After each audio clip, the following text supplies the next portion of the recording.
A very good morning to all of you. I, Renu Shrestha, welcome you all on this concluding day of 5-day FDP on the topic Technology Enabled Teaching and Learning in Food Science and Nutrition, organized by Association of Indian Universities and Amity University, Haryana.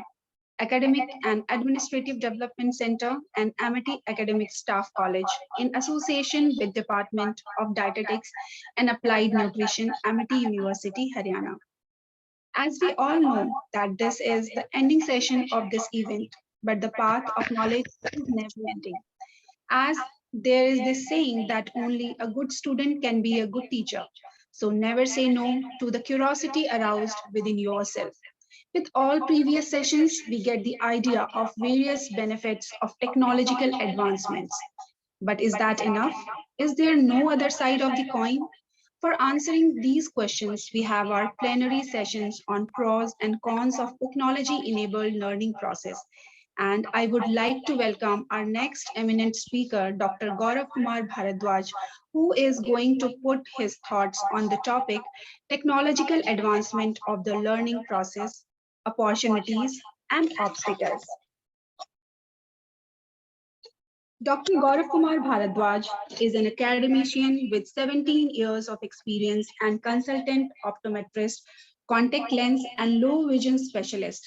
He has done PhD from Amity University, Haryana, B Optom and M Optometry from School of Optometry, Bharati Vidyapeeth University, Medical College, Pune.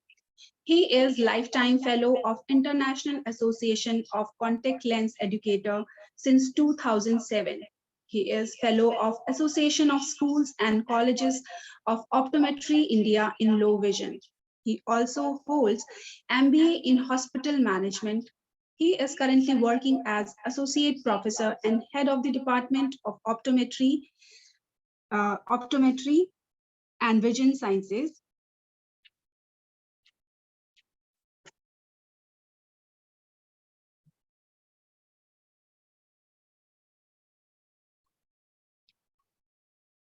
He has taken many keynote lectures in various optometry conferences. He has organized various conferences and seminars in optometry of international repute and published many papers in reputed journals.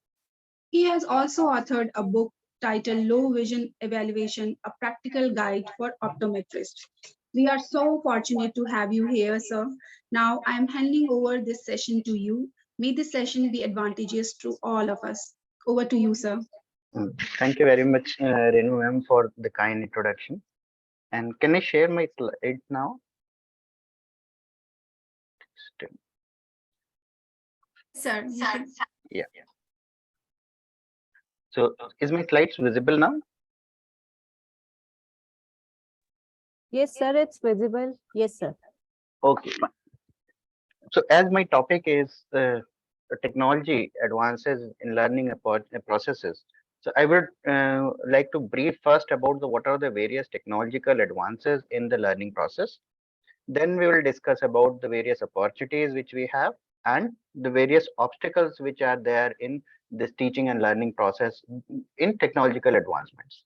So if we are classifying various technological things, there are few things like online programs which are there, massive online open courses, which is MOOCs, which is very common nowadays, blended learning, we have a flipped classroom, virtual classrooms, and webinars and webcasts. So these are the overall technological aspects which we talk about nowadays in academics or education, which is happening. So in types of platforms, what we have till now is online courses platforms, which are like fully online courses, which has a degree or diploma program offered through online modes. There are few uh, universities which are offering degrees also and the courses in completely online mode. So they have video lectures, interactive assignments, quizzes, discussion forums, everything is there, and that student need not to come to the college. Everything is in online mode. Then we have a massive online open online courses, which is free online courses designed for unlimited participation, and they are provided by the prestigious universities and colleges or some professors like Coursera, edX, Unity, covering various subjects. So this is also one of the time, and even Swayam is also one of them. Then there is a blended learning. This approach combines with the traditional face-to-face classroom learning with the online component in it, which allows a greater flexibility and engage the digital resources. Like when you are teaching your students, you can add certain assignments or engagement, give them online on various platforms which are there, and most of the colleges are utilizing these.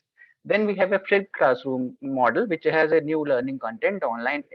So student learns on their own pace, attend in-person classes whenever this, and classroom time is devoted for discussion, because in flipped classroom, what we do, we share the content to the student. The student comes back and they discuss their doubts and discussion. And classroom is not for knowledge sharing. Classroom is for discussion and problem solving and other activities.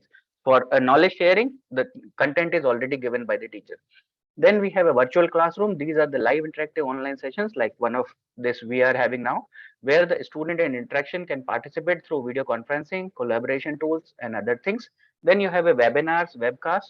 Webinar webcast are, which is a real-time interaction, while webcast are pre-recorded presentations. So there are teachers they can go online, attend the videos, do the assignments based on that. So there are various platforms on that.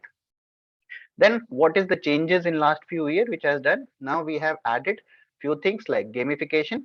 So gamification is like every assignment which has a badges, leaderboards, or rewards which are there for the engagement students and engage their learning experience. So here, when student finishes the assignment, he gets a badge. So it gives more promotion, more motivation for a student to learn further and do more assignments to achieve more badges. So this is the gamification which is also added in the learning process. There is a virtual laboratories also now is there due to COVID. The even government website there are many websites which are their government has given for the science student, because that was a big drawback, that universities were closed, labs were not happening, so most of the students were not able to do their practicals. So this was developed for that purpose, but now you can even give that for your student also. So student can learn on their own pace also. He can do practice, because in a practical time in the lab, when we are doing a practicals, we have a limited time and we have a batch of 30 to 40 students on a go.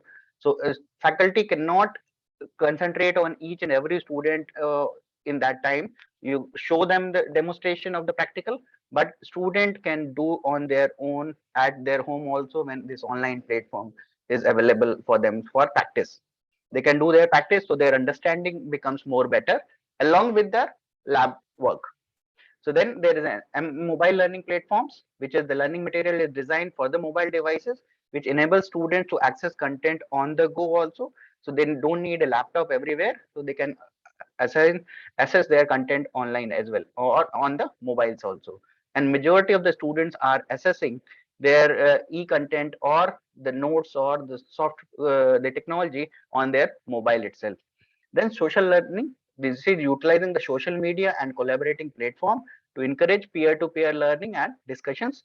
Then you have educational open educational resources which are freely accessible open educational material, including textbooks, videos, articles that can be used by the educators and learners. Like Delnet is one of the source which from the UGC, which is providing all the educational material. Swayam is also one platform which is providing the free educational material to all the students. You can access through that. There are various universities which are also offering their free online educational resources, which can be utilized by any of the student or the faculty to read that.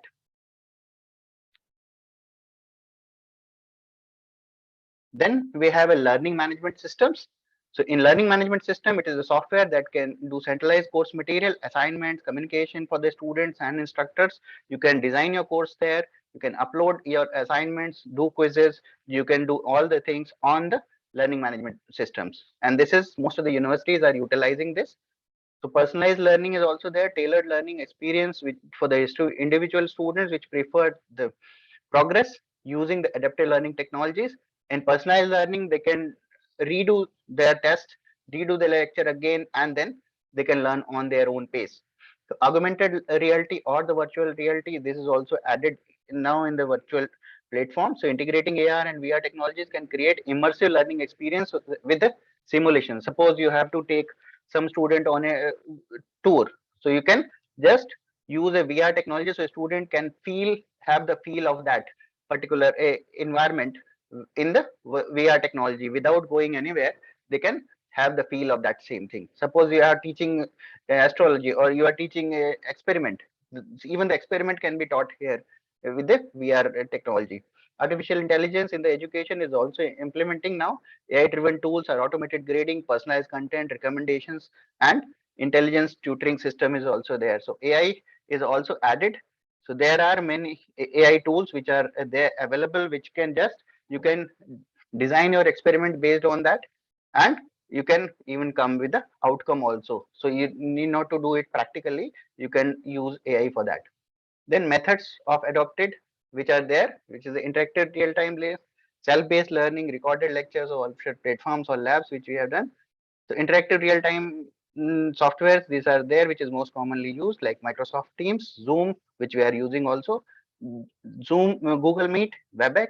These are just the examples of interactive real-time. Self-paced learning is Swayam, Coursera, Udemy, FutureLearn. There are so many platforms that we'll discuss. Recorded video lectures like YouTube. There are many lectures, academic repositories of various universities. Like there are various universities.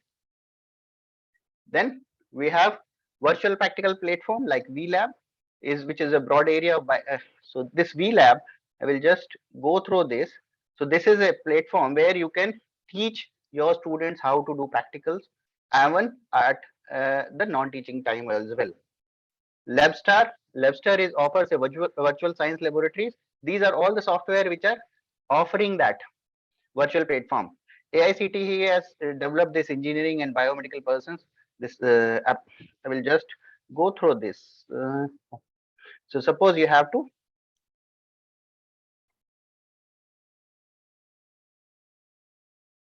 This is the platform which is there for the virtual lab. So here, this is developed by the Ministry of Education. So if you have to teach your students a biochemistry virtual lab, you have to just go select that biochemistry. On the virtual lab, you will come like this. So this will show the introduction, the objective of the practical, to analyze. The student will come to know what are the list of the experiments available on this. So all the experiments, suppose you have to teach the detection of adulteration in the milk.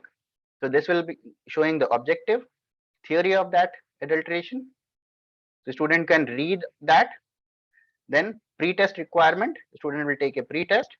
Then the procedure also will come here, like milk material is required, test tube, this is the, and what are the materials required. This is the same thing what you are doing in your lab. Like student will write all this in their notebook, and finally they can even do simulation here. The simulation will tell them, okay, what to do. Suppose I have to check, this is the lab, I have to check the adulteration in the milk. I have to just click here. Suppose I have to check the starch in the milk. I will just take the milk. First, make the water bath at 100 degrees centigrade. Keep the milk, stimulate, keep it for 5 minutes at 100 degrees centigrade. Take it out, and I will just put some.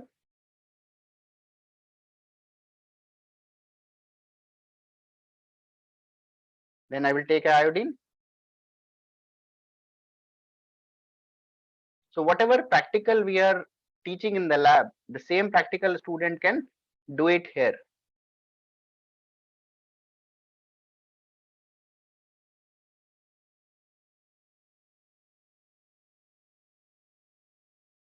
So if you put iodine here,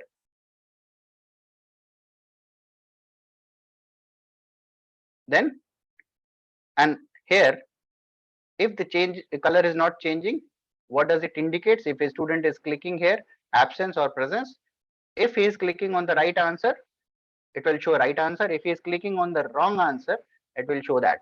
So this also shows what is expected in the result.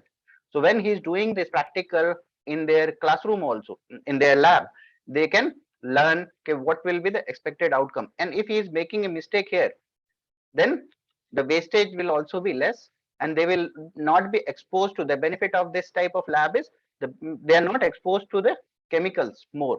They can do more mistakes and more learning on their own. Then we have a Labster, which is offers the Labster virtual science laboratories, where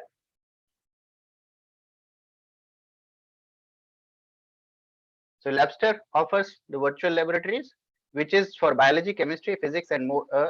Then there is a Sparrow. This platform allows the educators to create adaptive interactive simulations, virtual labs like science, engineering, and medicine. ZSpace, so there are various uh, different websites which are offering virtual laboratory. You can utilize any one of them. So Teach VR is also there, which offers the collection of the virtual reality science lessons that enable students to explore the complex topics, concepts, and immersion with. Virtual Lab, which is the web-based platform, that is also the range of simulations are there on chemistry and physics experiment. PHET interactive simulations, that has the interactive simulations on science, math subjects. Lab Exchange, which is having the resources for biology and related discipline. Then you have a Lab Bench online labs, which is a platform which offers interactive lab for biology, chemistry, environmental science, and physics experiments. So depending upon our subject, we can choose biology and chemistry. These are the very common subjects which are taught in everyone. Then you have another software like we have a software which is integrated software.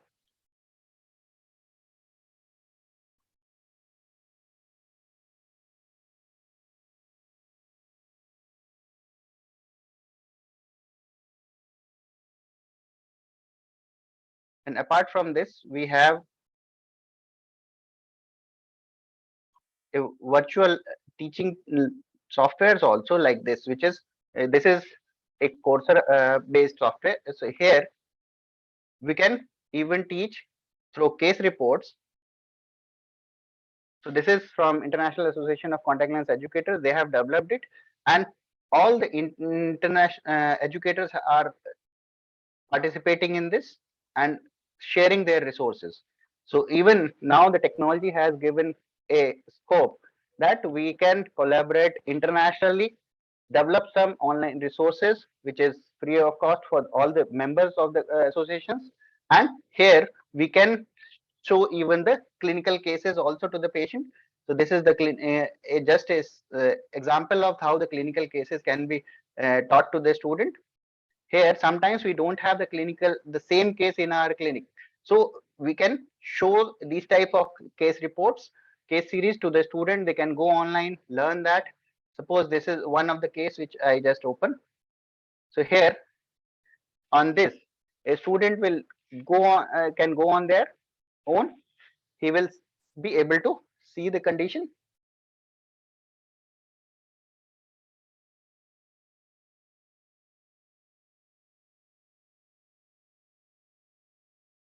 It is taking little time.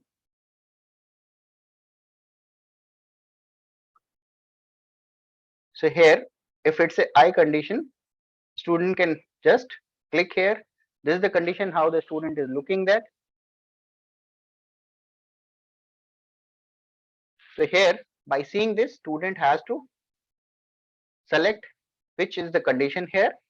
Suppose he is selecting any of this and then going next, it will ask another question.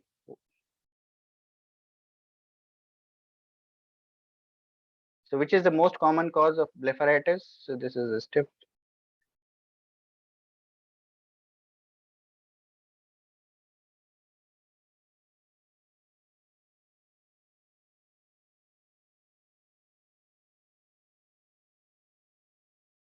So then once he submits, he will come to know the grading will be automatic. So he will come to know whether his answers are correct or not. Suppose here, this is the attempt which is showing, and whatever is the wrong answer, it will be marking it directly incorrect, and then he is showing that why it is incorrect. And here, which is the correct answer, this will also be marked, and then he can take this quiz again. So he will be learning through this making a mistakes, because when he is seeing a live patient, he cannot do that mistakes there, because once he has misdiagnosed, the treatment can be going wrong. But here the student can learn on their own. They can do their practice, they can make mistakes and learn through that. This is the major advantage of going of these online tools or interactive platforms. So where ever you are not there, student can also keep learning during off college time also, because in college time we can guide them anywhere when they are making, for dietitians, when you are making a diet chart, so there student can see there. But if we have technology, we are able to have the technology where they can practice, make it that, and if something is there, they can just make sure that if something is wrong, they will be assessed there. Then practice management softwares for dietitians. These are the practice management like NutriAdmin, Zoconut, or Nutrium. I will just show you a demo of the Zoconut, which is the practice management software for dietitians. So there you can manage all your case-based thing.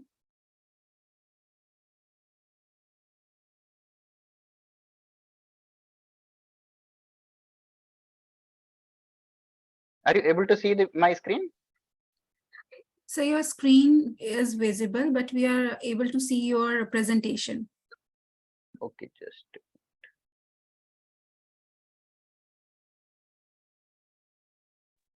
So please share entire screen, then you will see everything. okay. Stop share and then share the entire screen. Okay, I think now it will come.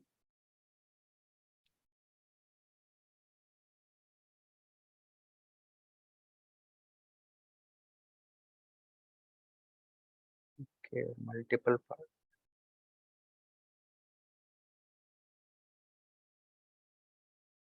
New share.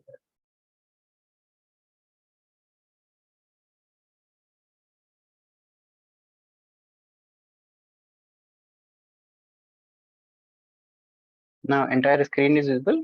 Yes, sir, it's visible. Now this is a video which shows a demonstration of a software which is for practice management software. Hi, this is Manya from. So there are two parts of the product that we have. Sound is, One is for you as a practitioner. You can manage your Yes, sir. clients through a web-based software, and you will This is also a have a mobile software application for yourself. Manage So your even if you're on the software go, you can your still practice. manage your clients through Zoconut. You can run it on online. The other part of the software is for clients, which is eDiet application. This is the application that your clients will use to have all the communications with you. They'll get their diet plans on it. They can have a chat with you. Everything that you would want them to do can be done through eDiet application that your clients will use. So now we'll understand more about eDiet application. After the eDiet application, we'll understand a backend software for you as well. So this is the eDiet application that your clients will use. So now we'll go ahead and understand what all things are there in eDiet application. So once you go inside an eDiet application, you will see a dashboard and home screen will look like this, wherein your clients will be able to track their steps, calorie, water intake, sleep tracking can also be done. You will see health trackers on the homepage. They can integrate their Fitband with the application to automatically track steps and calories. And even if they don't have Fitbands, they can still calculate steps and calories through Google Fit or Apple Health, but that might not be accurate because that will be dependent on their devices. You will also see weight tracker on the home screen, wherein your clients will be able to track their current weight, target weight, the starting weight as well. You will also see a refer a known program on the home screen as well, which means that as a practitioner, you will be able to create a referral program for your clients, and your clients will be able to refer your services to their friends and family members. And that's how you will be incentivizing your clients to give you more referrals. You can also share diet plans with your customers directly through the software. So once you create diet plans, you can create exercise plans, you can give them certain guidelines or do's and don'ts and certain notes that you would want to give them. Everything can be done through the software, and once you do this, your clients will be able to see everything in their own mobile application. Your clients can also book appointments with you. These appointments can be in-person appointment, on-call appointment, or video appointment as well. So in case you want to have video call with your clients, you can also integrate Zoom with the software, and you'll be able to do Zoom calls through the software itself. And in case you don't want to use Zoom, you can also use our inbuilt video calling functionality to have video calls with your clients. We also have intake forms available. We understand that before you onboard your clients, you might want to ask certain questions. Those questions might involve medical assessment, food and lifestyle assessment, their basic assessment as well. So you can create your own form in the software, and your clients will be able to fill that form through the application that they will use. Your clients can also browse through all of your services within the application and can pay you directly from there. Now, having said that, your clients can also pay you in different currencies as well. So in case you have clients abroad, you can have different pricing for different countries, and your clients will be able to pay you in that particular currency as well. They can also renew or extend their package directly through the application that they will have. Now, once you've given your plans, the client has given you money, intake form is also done. What do we do next? Next step is to track the progress, right? So your clients will be able to track their progress within the application itself. The progress includes weight update, measurement update, and body composition analysis as well. But it is not limited to just these three things. Progress is absolutely customizable and dynamic, which means you can track anything that you want to track in the progress section. For example, you might want your clients to track blood sugar level or insulin level, or if the client is hypertensive, you might want him to track blood pressure as well. So anything that you want to track, client will be able to track those things from the progress section, and you'll be able to see everything in your software automatically. These measurements and BCA, these two things are also dynamic. Whatever parameter that you want them to track in terms of inch loss or body composition analysis, you'll be able to do those things. In body composition analysis, we also have integration with InBody. So in case you're using InBody machine to analyze body composition, you'll be able to integrate with InBody and get that data automatically. You can also share certain blogs, recipes, and videos with your clients. You can upload everything in this open software, and your clients will be able to read these things in eDiet mobile application. Now comes the software that you will use, right? So this is the software for practitioners. You'll have a lot of features available. So we'll go one by one and understand all the features that are there. So first you can see there is a practice management, there is resource management, marketing, and sales as well. We'll understand practice management first. In practice management, you'll be able to manage your appointments. You can see everything related to your clients. There is a diet approval functionality as well, which means that if you have multiple team members in your team and you want a dietitian to be able to get his or her diet chart approved by you, that can also be done. This is where you can see everything related to payments, and you will have a lot of reports available. So we'll talk about appointment section first, and then we'll go ahead and understand all other features that we have. So this is your appointment section. You can see all of your appointments here. Either your client will book an appointment with you through the application that he will use. Otherwise, you can also book an appointment from here. You can also do these things through a Zoconet mobile application that you will have. Now, these appointments can be in-person appointment, on-call appointment, or video appointment as well. You can integrate Zoom with it. The whole appointment section is also linked to Google Calendar. So whatever appointment that you will see here will be synced with your Google Calendar as well. Once the appointment is booked, either the client has booked it or you've booked it, you and your clients, both of you will get automated reminders day before the appointment and on the day of appointment as well. Now, after the appointment section, we'll now talk about client section. So once you go into client section, you'll see something like this. This is where you can see list of all of your clients, their phone number, email ID, package start date, end date. When was the last time you created a diet plan for them? Everything related to your clients is going to be there in this screen. And you can also filter out this data on the basis of gender, the kind of program they're enrolled in, their package start date and end date, which country are they in. So anything that you want can be filtered out according to the list that you have in the client section. Now in client section, you will see that there are certain types available. So we categorize your clients on the basis of 3 categories. One is new, second active, third inactive. New, active and inactive. So active clients are the ones, those who are actively enrolled in a program with you, which means that you know that you want to give them diet plans on a regular basis. New clients are the ones, those who are not enrolled in any program. They have probably just taken a counseling with you, but they haven't purchased any package yet. Inactive users are the ones, those who were enrolled in a package with you, but now their package got expired. You can also filter out your clients on the basis of these 3 categories that you have. So let's say as a practitioner, I would not want to see all of my clients in one go. I just want to see all of my active clients. So you go to this filter and filter out clients on the basis of active filter. So that's how you'll see your clients. Now we'll understand what all things do we have in a client's profile. So to go into a client's profile, you'll click on a client's name, and that's how you'll be able to see a client's profile.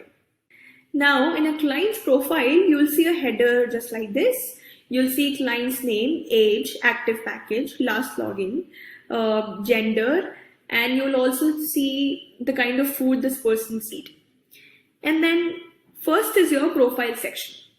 So we have a lot of features available here in the client's profile, but we'll talk about profile first, and then we'll go ahead and understand all the other things that are available in the client's profile. So first is your profile, wherein you can see basic assessment, medical assessment, and food and lifestyle assessment. So the first onboarding form that you ask your clients to fill, which is usually a medical assessment, food and lifestyle assessment form, we have divided your form into 3 parts: basic assessment, medical assessment, and food and lifestyle assessment.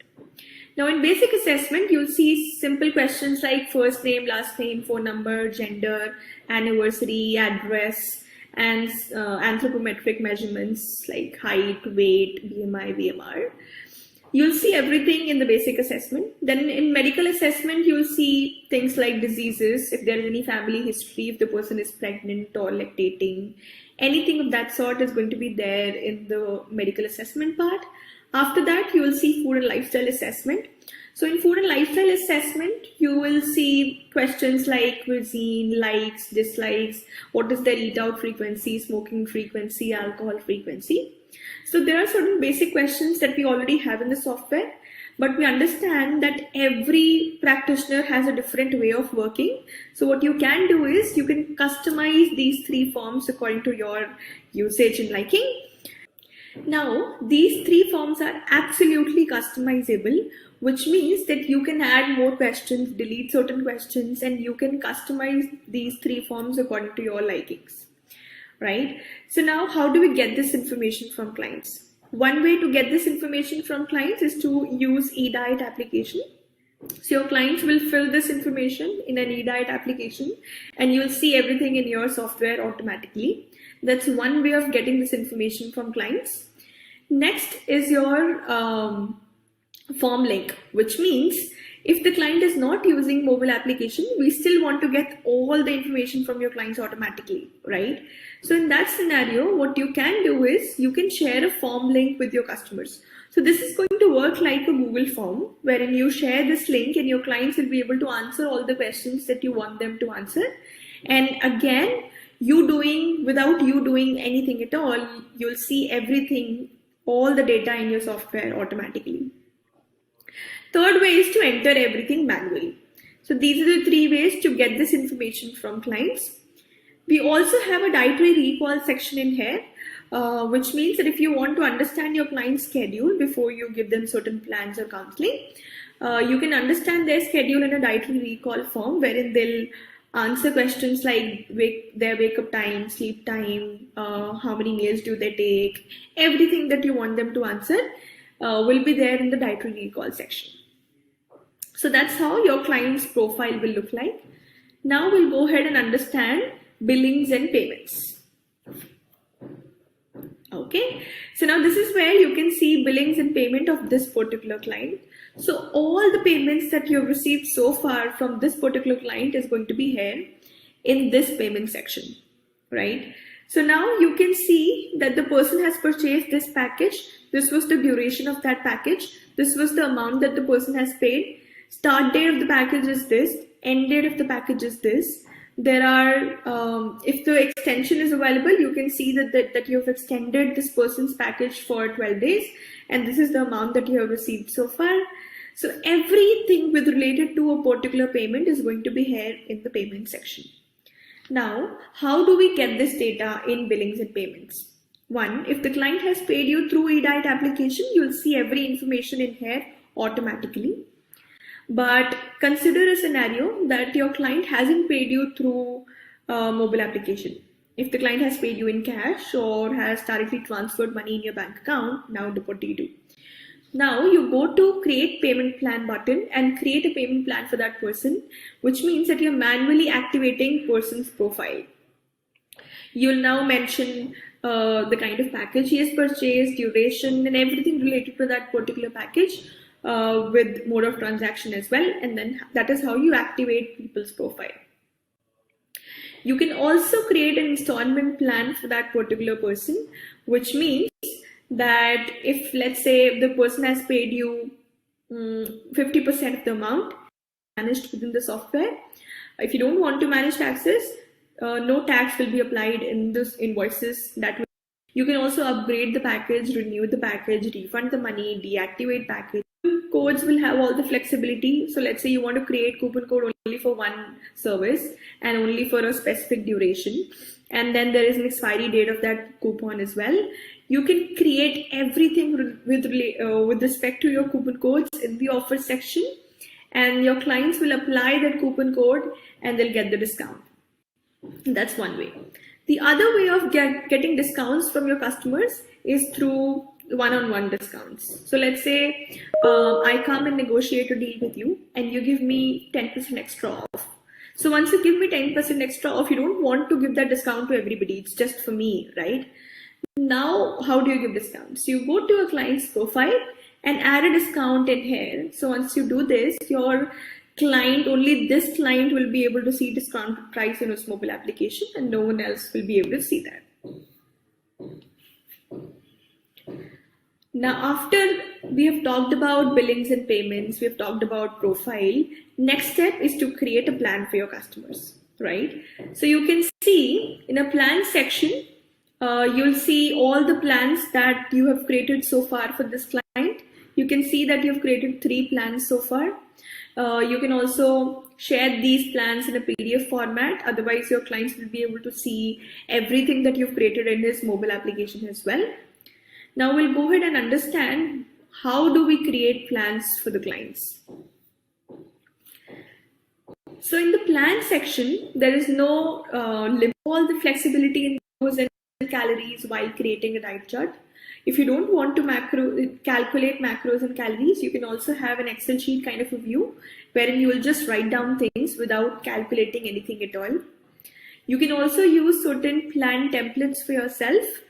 So you can create certain templates, and those templates will be used in creating a diet plan or creating a plan, creating an activity plan. Anything that you want to add in the plan section, you can use templates, and you can use that as a reference point of creating your plans. Then you also have a progress section. This is where you'll track your client's progress. Now, I told you that progress is not just limited to weight, BCA, or measurements. So these 3 tabs that you can see, all of these 3 tabs are absolutely customizable, which means that you will be able to track anything that you want to track with respect to your clients. So you will see these 3 tabs: progress, BCA, and measurements. In progress, you can customize and see whatever you want to track. So let's say for this particular client, I want to track blood sugar and blood pressure as well. So I'll add those 2 parameters in the progress section, and that is how my client will be able to update everything through the mobile application, and I'll see the progress here. BCA, in case you want to track BCA, will have certain basic parameters like body fat percentage, body age, resting metabolism, body fat, visceral fat, subcutaneous fat. But of course, you can customize this as well. Similarly, you have measurements wherein you'll track your client's inch loss, So we'll have basic parameters like abdomen, chest, hips, thighs. But again, if you want to customize this, you can customize this as well. And that's how you'll see the client started with this weight. Currently, he's at this weight, and the difference between these two is this much. So you'll see whether the client has lost or gained weight. Similarly, if you want to track if your client has progressed in terms of diabetes, you'll be able to see that difference as well. And now, after understanding the progress section, next part is to understand diary, journal, food and mood journal, whatever you would want to call it. So the journal entries will be there in this journal section, wherein your clients will be able to answer all the questions that you want them to answer on a regular basis. And this is where you'll see all of their journal entries. A journal will include exercise, all the questions about what did they eat in a day, when do they wake up, when did they sleep, steps, calorie, water intake.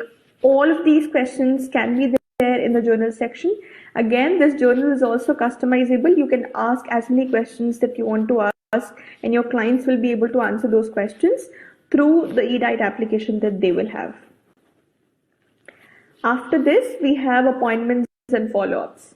Now, how will appointments and follow-up work? Now, for follow-ups, I understand that most of the practitioners out there will have to follow up with the clients on a regular basis. These follow-ups could be weekly follow-ups, daily follow-ups, once in 15 days. Whatever frequency that you are operating with, you can schedule your follow-ups, and everything is going to be absolutely automated. Now, once you schedule a follow-up, you specify the time, you specify the start date and end date of the follow-up, and you tell the system that you want to follow up with this client after every 7 days, and you write up your message. Once you do this, your software will remind your client to, let's say, update the weight after every 7 days automatically, and this is going to be a chat message the client will receive from you. And the client will never feel that it's an automated message. They'll feel that you're doing it manually, which makes it all the more easy for you to manage everything in terms of your follow-ups. After that, we have a lot of reports available. You'll see compliance report, revenue report, progress report of your client, appointment reports as well. So first is your compliance report, wherein you can see compliance of the client, whether or not your clients are following the diet chart that you've given them.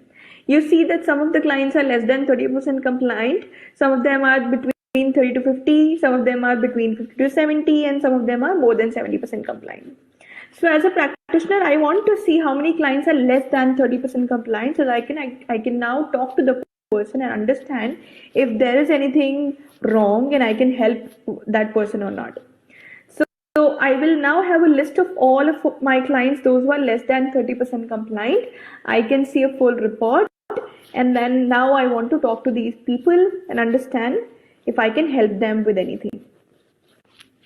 After your compliance report, you also have a leaderboard, which is your progress report. This is where you will see consolidated view of every client's progress. So this is where you'll see how many clients are losing weight, how many clients are not losing weight, how many clients are gaining weight, how many clients are not gaining weight, and not just weight. So how many clients are doing well in terms of their diabetes or hypertension or any other parameter that you're tracking within the software. You can also filter out this data on the basis of program they're enrolled in.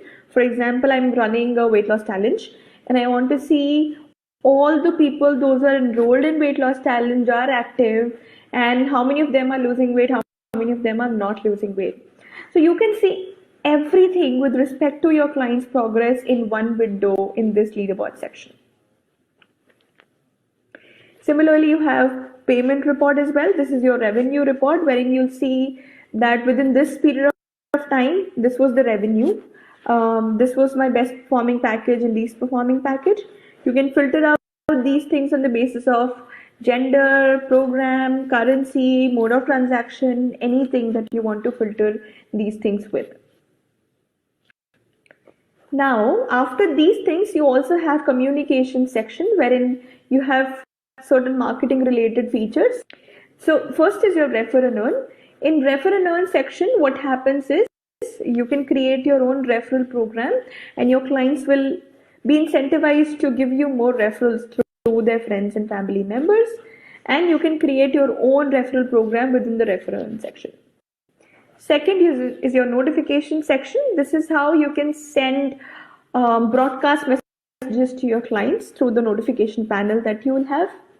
You also have follow-up sequencing, wherein you can have sequence of all the follow-ups that you want to send to your clients, and it could be different follow-ups for different type of users. For example, different follow-ups for active users, different follow-ups for inactive clients, different ones for those whose payment is pending, different one for inactive clients, and you can schedule all of them, and your clients will receive these follow-ups from you automatically. You also have a feedback section wherein you'll receive all the feedbacks through the application, and you'll see everything here in the feedback section. Last but not the least is your dashboard. You can see everything with respect to your business. So this is like your task list. You can see how many follow-ups are there today, how many appointments are there today, how many plans do I have to create, how many clients or packages are getting expired this month, your upcoming birthdays, upcoming anniversaries. Will also send automated birthday and anniversary messages to your clients and emails to your clients. And that is how you'll be able to understand everything about the software. I hope that you now understand a lot of things about the software.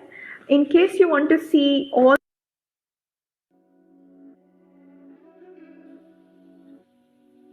Hi, this is Manya from Supernet. I am so excited to take you through the So this was the software. This is one of the software for the practice management, which can be utilized by most all dietitians. And nowadays we have to teach these skills of managing your own clinic or your own practice. Through these softwares are going to help you in more efficiently manage your practices. And the same thing you can teach to your students also. And with this, utilizing this software, we can give certain assignments to the students to read out certain parameters and analyze certain things. And that can be also taken, the data can be used for publishing as well. Definitely with the consent of your patients, as the ethical issues will be there in publishing the personal data of any patient. So it is the technology is making us more comfortable, and we can have more that, and the time is also getting less, because the information which you want from the patient in a one-to-one session, it takes long time to record patient history. But when you can directly send a Google form, or you can use certain applications like this to collect the patient requirement, patient information which you require before setting a diet plan to the patient. So these types of softwares are definitely helping us in managing our practices. So I was telling that these type of technologies are helping us in managing our practices, as well as managing our students also. Like we can give certain assignments based on these technologies, student can download on their mobile apps. So there are many applications, it is not only the one. So there are many applications available which can be utilized for practice as well as for teaching our students. And student can do certain projects which are based on certain applications. So that is going to help us in more better learning and understanding in the practical aspect also of the teaching. Like we have lots of leading platforms which are there for globally, which are used, which is like Coursera is one of them, which is an online platform where you can have lots of courses person can do. 7,000 plus courses are there on that. Udemy also has 8,000 plus courses. EDX, Unacademy, NPTEL. NPTEL is the from the UG's is the platform from the government, and it has many courses which is there, and most of them are free, so anyone can attend those courses. And even the faculty can attend those courses which is there, like FTPs which are organized, or these courses are self-paced learning. Academic American Udemy, Khan Academy is also there. Swayam is also one of the platform which is some one speaker has discussed in detail, which are the courses available on Swayam platform, which is free for learning. Students can also learn there, even faculties can also upgrade their knowledge going on those courses. Byju's great learning. These are the various platforms where one can go and attend. Upgrade, Simply Learn, Masterclass, Plural. These are the just the example of various learning platforms where you can register yourself as a student, upgrade your skills, and you can even promote, ask your students select certain courses, because these are so many platforms. Student can get distracted by knowing so many things. So as a faculty, it is our duty to find out the useful courses, or we can develop our own courses, put it on such platforms, and guide our students that you can go for certain courses as an assignment, and it will be part of a blended learning rather than just sending them to go on all the platform, find out the courses which are there, which is relevant to the students in any of the platform. Student can go there, learn, upgrade, and come back, do give their test, and we can find out how much is the knowledge they have upgraded through these online platforms. That is also a advantage. Then there are web content based management softwares where you can, there are many universities or colleges which are there, so which provides the cataloging, event calendar registration, form builder, image gallery, slideshows, and newsletters. So there are various platform which is web content management softwares which are available, used by most of the, you can also use, like faculties can also use those web content softwares, and most of the universities and colleges are also using that. So that is there where you can upload your own content, you can give assignments, whatever you want to give, share with your students, those things you can give it to the student on these using these technologies. Ingunex is one, then Campus Suite, where the schools, this is for the most of the schools are using this communication software, which is the website editor, web builder, teacher pages are also there on this. The online directories, blogs, podcasts, digital libraries are also there. So these are the platforms which are giving you the space where you can upload your content and you can share with the students assignments, other things. Then another is another platform which is Omni Update, which is used by more than 700 colleges focusing on the higher education. This has have functional administrators, like this has functionaries like users, administrators, developers. This can benefit, and it has an additional feature for mobile website, course catalog, live delivery update, OU search. So there are now the technology is advancing such a fast pace that every day you are coming up with the every company is coming up with the newer technologies day by day. And as a faculty, we have to upgrade ourselves, we have to find out which is the best solution for ourselves to teach our students, and that is what is needed. Like these FDPs, whatever FDPs, now there are lots of FDPs which are happening, and we have to upgrade our knowledge about these technologies also. It is nowadays not enough that we teach only the content which is there in the textbooks. So we have to update ourselves, we have to share the content, and only the sharing the content or the knowledge is not enough. We have to train our students to utilize and find out the new technologies also, because every day next 5 years, what the technologies are going to happen, that will be the future. And our student, when they are going to go in the profession, they have to learn those technologies which is not available now. Then there is another web content which is .cms. Then the opportunities are very big opportunities nowadays. First is the personalized learning. Technology is allowing adaptive learning platforms.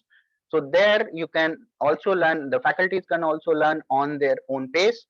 Student can also learn one by one, because in a class for 60 student, giving personal attention is very difficult for the faculty. But using these technologies, we can have one-to-one attention to all the students. We can see the progress of all the students using LMS platforms are there. Learning management platforms are also there. So these technology is helping, enabling every teacher that how the student is performing. So who are the poor performers, we can analyze that using technology nowadays. If you have given an assignment, you know this one student is performing always better, but few students are there which are not performing as good as they are supposed to be. So those students, we can call them again, we can give certain more counseling to them, or extra classes to such students who are not performing well, and that we can easily come to know by the technology nowadays. global access of education is there. Now we can learn, attend classes from across the globe. All the professors lectures are available online. That is the more benefit. And even the conferences, seminars are happening where international faculties are invited, and it is becoming most cost effective also, because earlier when universities are used to call faculty from other countries, it was very expensive, but now due to this technology, this has become more easy. Enhanced engagement and interactivity is there. Now you can immediately take feedback of the student, like on Zoom platform or other.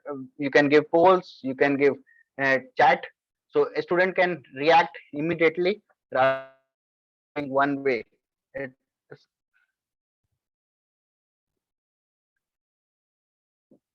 So it has engaged. Engagement is also, interactivity is also improved, and immediate feedback and assessment is also there. Digital assignment, automated grading system is providing students, helping them to identify their requirement, and educators are also getting the data which is there, like how our students are performing. Even the student which are not performing, sometimes the assignment which we are giving, sometimes the class test which we are taking, some students are always poor performers, but that in a regular teaching mode, when we are taking the test, we are assessing, it takes little time, but here immediately after the lecture you can get the result. So that is, and you can take action in the next class itself, rather than waiting for next 1 week or two when we are going to assess that. So that is more. And collaborative learning opportunities are also there, like online collaboration tools, learning management systems are also there. The student can collaborate on projects easily on that. Virtual teams, promoting teamwork and communication skills. You can give assignment where the student can collaborate amongst them, make a group online, where even if they are not in the same vicinity, they can do certain projects on that. Cost effectiveness, again, the technology is becoming very cost effective now. So you can learn anything. You need not to run from one library to another library to find out a book. You can just go online, search the book, you can get the content, and you can even get the books also. Like there are technology platform which is Delnet from the UGC, where you can loan book from any of the library, you can read online. So that is because of the technology, it is being effective. Earlier these facilities were not there, so we have to run. If we want a book, we have to run from one library to the other library, and we were not able to find out the book for reference. But now that is not there. Even the journals also, like with in printed form of journals, it was very difficult to find out the articles that time. We have to go to different universities, get the hard copy of the journal, take a printout, take a photocopy. That was the time. But now no student is doing that. They are just going online, finding out the information, finding out the journal, even the subscription or not subscription, but they were doing that. And now the technology has made it very much cost effective. And lifelong learning of the skill and development is also improved along with the skill throughout the career, enhancing employability and adaptability in the rapidly changing world. So that is the more opportunities which we are getting as a faculty. Now we can update the content. Now we can go also global. The faculties also can update your courses on Swayam or other platforms and teach to the whole community rather than teaching to a one class only. You also can go global using these technologies, and there are many professors in IITs, IASCs, or other universities where the courses are there. Because those courses are there, students are learning that.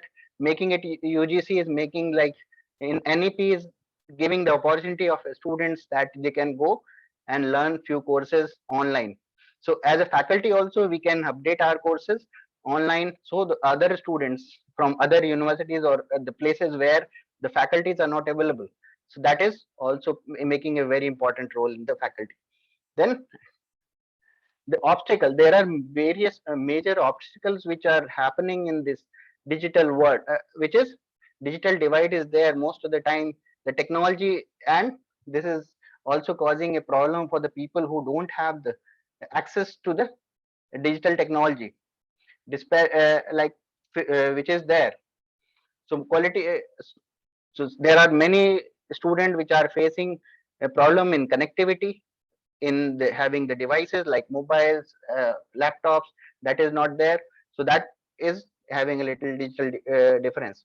Quality of online content, like all the educational content which is available online is not of a very high quality, ensuring accuracy, reliability, and credibility. Now, if we see most of the content that everyone has started making, it is happening in the field of dietetics and applied nutrition. Most of the time, people have started, they have done 1 month course or 2 month course, and they started giving training or started their YouTube channel and start guiding people. So that is misguiding is also happening until unless we are having, and sometimes when they become dietitian, they start making diet to the people. So that is also there. So we have to find out which is the good quality content and which is not so good. So we have to guide our students, okay, which are the courses which is recommended for them. Not all the courses are good online which are available.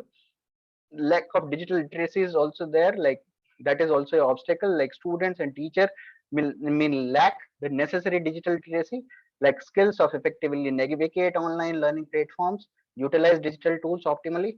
This become, and that is why as a teacher we have to first upgrade ourselves attending FDPs, or we have to upgrade our students also. We have to teach them how to use these tools and effectively learn what skills they are expected to practice in their future.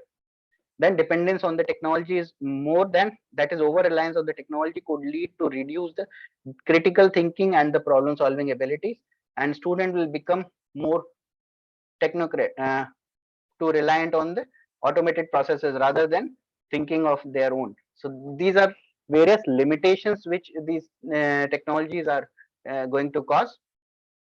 Then there is a data privacy and security is also one of the very big issue which is going to come, because in these digital technologies, every technology is asking for the data. Every software or everything, wherever you are going to learn, they are going to ask for the data.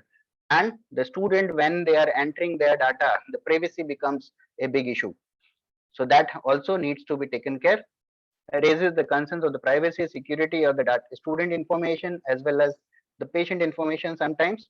So if in the practice management softwares also, these are the data which companies, so data which is there, which you are utilizing for your practice, is going to the third party who are managing your softwares.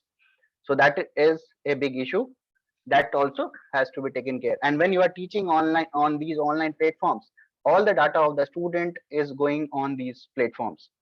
So that is a big risk for that. So the data privacy also has to be taken care. Isolation and lack of the social interaction. Earlier, when we used to have the classes, physical classes, the students are learning in the group also. So we can give assignments which has to be done in the groups, which is lacking in the isolated online platforms.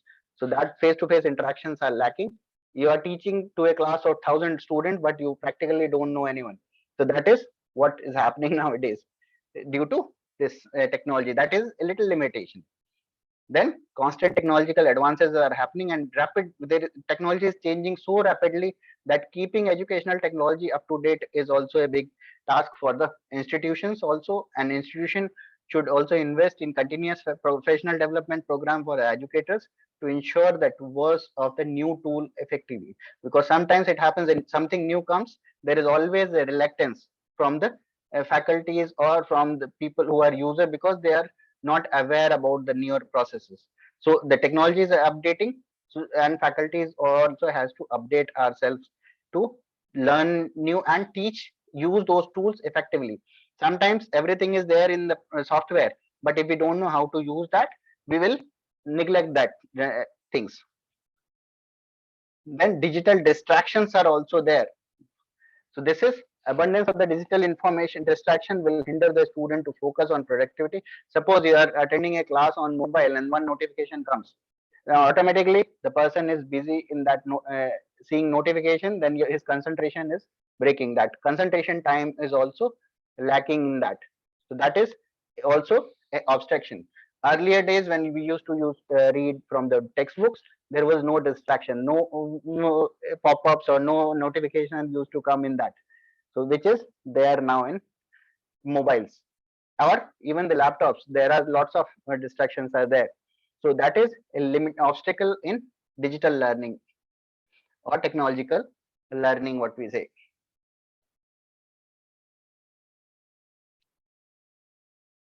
And when we say learning and teaching and learning, it has to be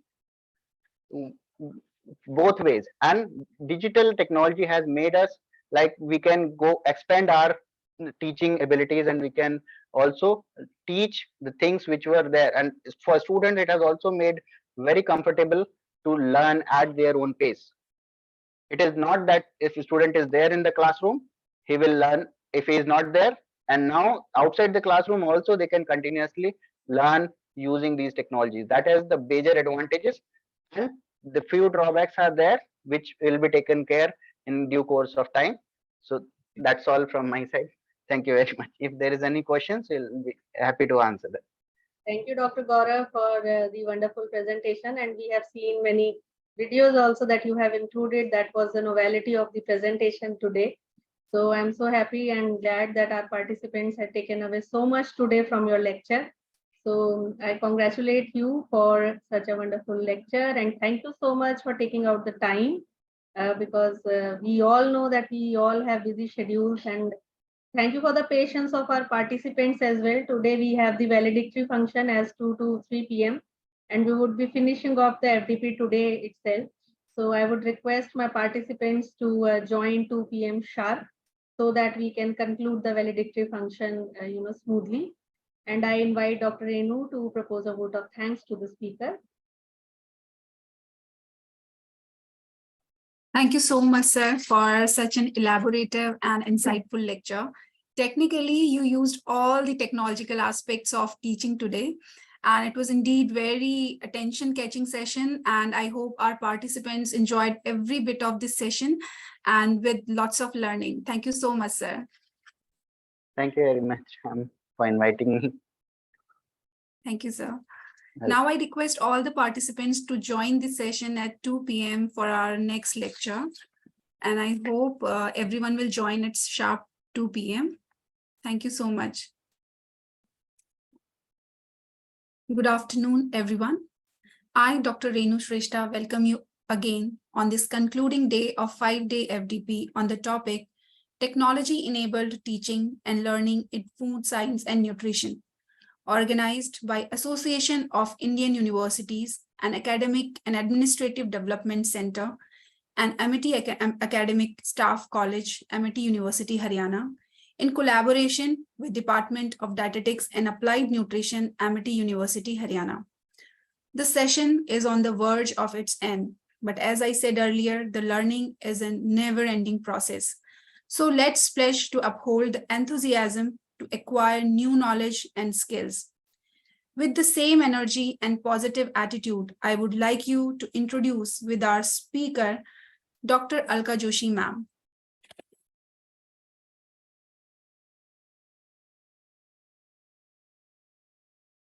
Yes, ma'am, can I start my talk? Can I start, ma'am? Yes, ma'am. I'm just going to introduce you so that our participants. What is the time limit? Otherwise, you should be very brief. So, and I should be very brief. Okay, ma'am. I'll try to be brief. Dr. Alka Joshi ma'am is a scientist at senior scale in Food Technology Division of Food Science and Post-Harvest Technology, ICAR-IARI. She has done her master's and doctorate from well-renowned Govind Vallabh Pant University of Agriculture and Technology, Pantnagar, and postdoctorate fellowship from the prestigious IIT Kharagpur. She has more than 14 years of experience in teaching, research, and extension activities. Ma'am has published more than 44 research and review papers in reputed national and international journals, 29 book popular articles, and 5 training or technical bulletins. She has attended more than 30 international and national conferences, seminars, workshops, and is a recipient of more than 10 prestigious awards and fellowship in the field of research, teaching, and extension activities. Today, we have the privilege of having Dr. Alka Joshi ma'am among us, who is a distinguished scholar and an influential member in the field of academy and research. We welcome you, ma'am, and I would now request ma'am to please start the session on food technology, innovative value addition technologies for horticultural produce. Over to you, ma'am. Ma'am, firstly, I want to thank you all and to give me this opportunity. And I want to share my slides. So you have to first share, and after that I can share my slides. Yes, ma'am, please. Ma'am, your video is not visible. Yeah. Yes, ma'am. Now it's visible. What is the time limit? Accordingly, I will deliver that. No, ma'am, it's 1.5 hours. It's up to you. How much But- knowledge? We just confirm from Lakshita ma'am because she said कि valedictory is going to start from 3 o'clock like that. You just confirm because accordingly I will take the material. I will directly go to the material then if the time limit is come. Yes. Okay, ma'am. Okay. Thank You you. just confirm me in my WhatsApp. You just unshare the slide and I will going to share the slide. Okay, ma'am.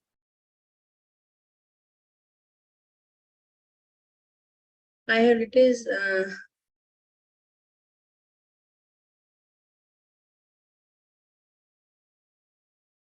Renu, please unshare the slide. Yeah. Now I'm going to share my slide. Is it visible? No, ma'am, it's not visible. Yes, ma'am, it's visible now. And if I will go in slideshow mode, so whether it is supporting or not, can you tell? This Yes, yes, ma'am, it is in slideshow mode. it is moving. Yes, ma'am, it's visible. Okay. So I welcome all of you in this session. I will discuss some innovative ideas which we are doing in our lab. Means practically we have done in our lab. Only those ideas I am going to share with you after little introduction. That's why we are focusing on the horticultural crops. Most of you are the food scientists, as I know. The faculty was from the food nutrition or the food technology background. Means you have the basics of food technology. What is value addition? But now the time is innovation, and if you want to be competitive in marketplace, you have to be innovative. There is a huge range of product which is available in the market, and how you can now produce product in your lab so that you can give a more competitive product. Some limitations are there with us because in lab you can say our most of the apparatus is the batch type. Okay, and sometimes some idea can be clicked to you, but you don't have the machinery. Third point, and without any prototype, no project is going to given to you without showing any prototype. If you have some innovative idea, but for that you need a foam bed dryer, you need a fluidized bed dryer. So without showing the prototype, nobody is giving you some project. Okay, and how you will develop a prototype? No industry will be ready to run your material. Okay, these are some type of constraints which a researcher is facing. So in that limitations, how we can innovate our research, it is very important. Second important thing, why the normal companies जो है हमारी normal industries हैं, they are very much free. For them, the consumer, the high marketability, high sellability is the only target. But in our case, we cannot do some if suppose you have developed some product and you are developing that technology and you are showing that technology to your institute will say, why are you using that synthetic colorant? Why are you using this synthetic preservative? Go for natural preservative. At least they will give you a recommendation, and you have to respect that recommendation, and you have to at least give trial to that. You have give at least try to that recommendation. It will always take 3 and 4 months. If they are saying nahi synthetic nahi karna, you have to go for natural preservative. This has happened with me. Their suggestion is okay. As a director of the institute, his suggestion is very much okay. If everybody is giving synthetic preservative, you should try natural preservative. One product I am showing during for commercialization. But my work is extended na 4 months of extension of shelf life. I have to do that experiment.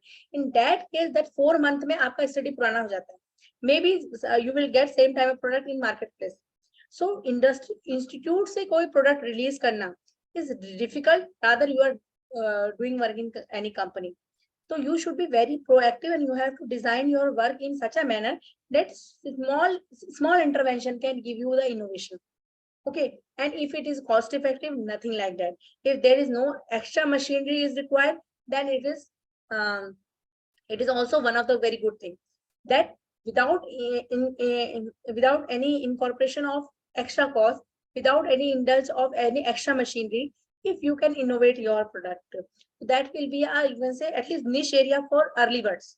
जो early birds है, जो assistant professor level पे है, assistant professor level पे है, scientist है, junior scientist level पे है, for them it is very necessary to modify the process in such a way that without any cost input you can innovate your product जिसके लिए market हो. Okay, now what is food? You know, food definition आपको पता ही है, but sometime I also found that there is some misleading because I am committee member, DRC committee member or the research committee member of some institute, but now there is one clarity must be there. Our work start after post harvesting, means any living bird is not food. When once is slaughtered, after that it is food. Chewing gum is food. Bottled water, if it is used in food preparation, then it is food. Even alcoholic drink, it is a food. But anything like narcotic, it is not food. Tobacco is not food. Your anything which is used for the cosmetic purpose, if somebody is eating for its cosmetic benefit, then it is not food. You should be very much clear. If you are doing some exercise in a field, it is not a food technology work. If you are doing any exercise in animal feed, suppose एक apple pomace का thesis has come to me that student has developed animal feed from apple pomace. This is not food technology work. You should be very much clear what is food technology. Food technology started after harvesting of fruits and vegetables, after harvesting of cereal, after slaughtering of animal. उसके बाद food technology start होता है. उससे before जो है, do not enter other domains so that they will not enter in your domain. At least in institute, you should be very much focused in your domain. If you want input from others, you have to include them in your committee, because without thorough study, you cannot put an expert, you can say expert input in that particular product.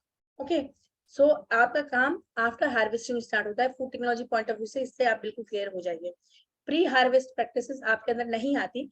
Pre harvest अगर मुझे fruits and vegetable का करना है, suppose somebody is doing bagging in fruits and vegetable, and that Kinnu and that Mandarin is improved in their quality. So improved quality is my area, but bagging is not my area. The pre-harvest will be done by the PHM person, post-harvest management person.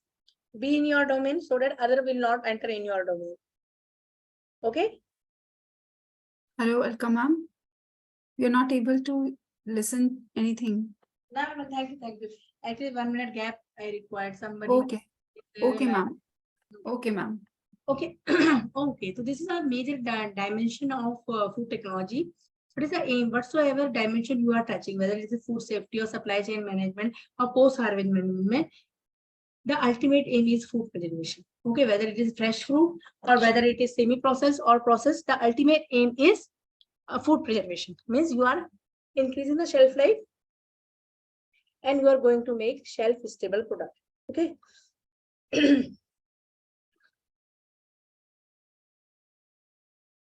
Now, why we are focusing on fruits and vegetables?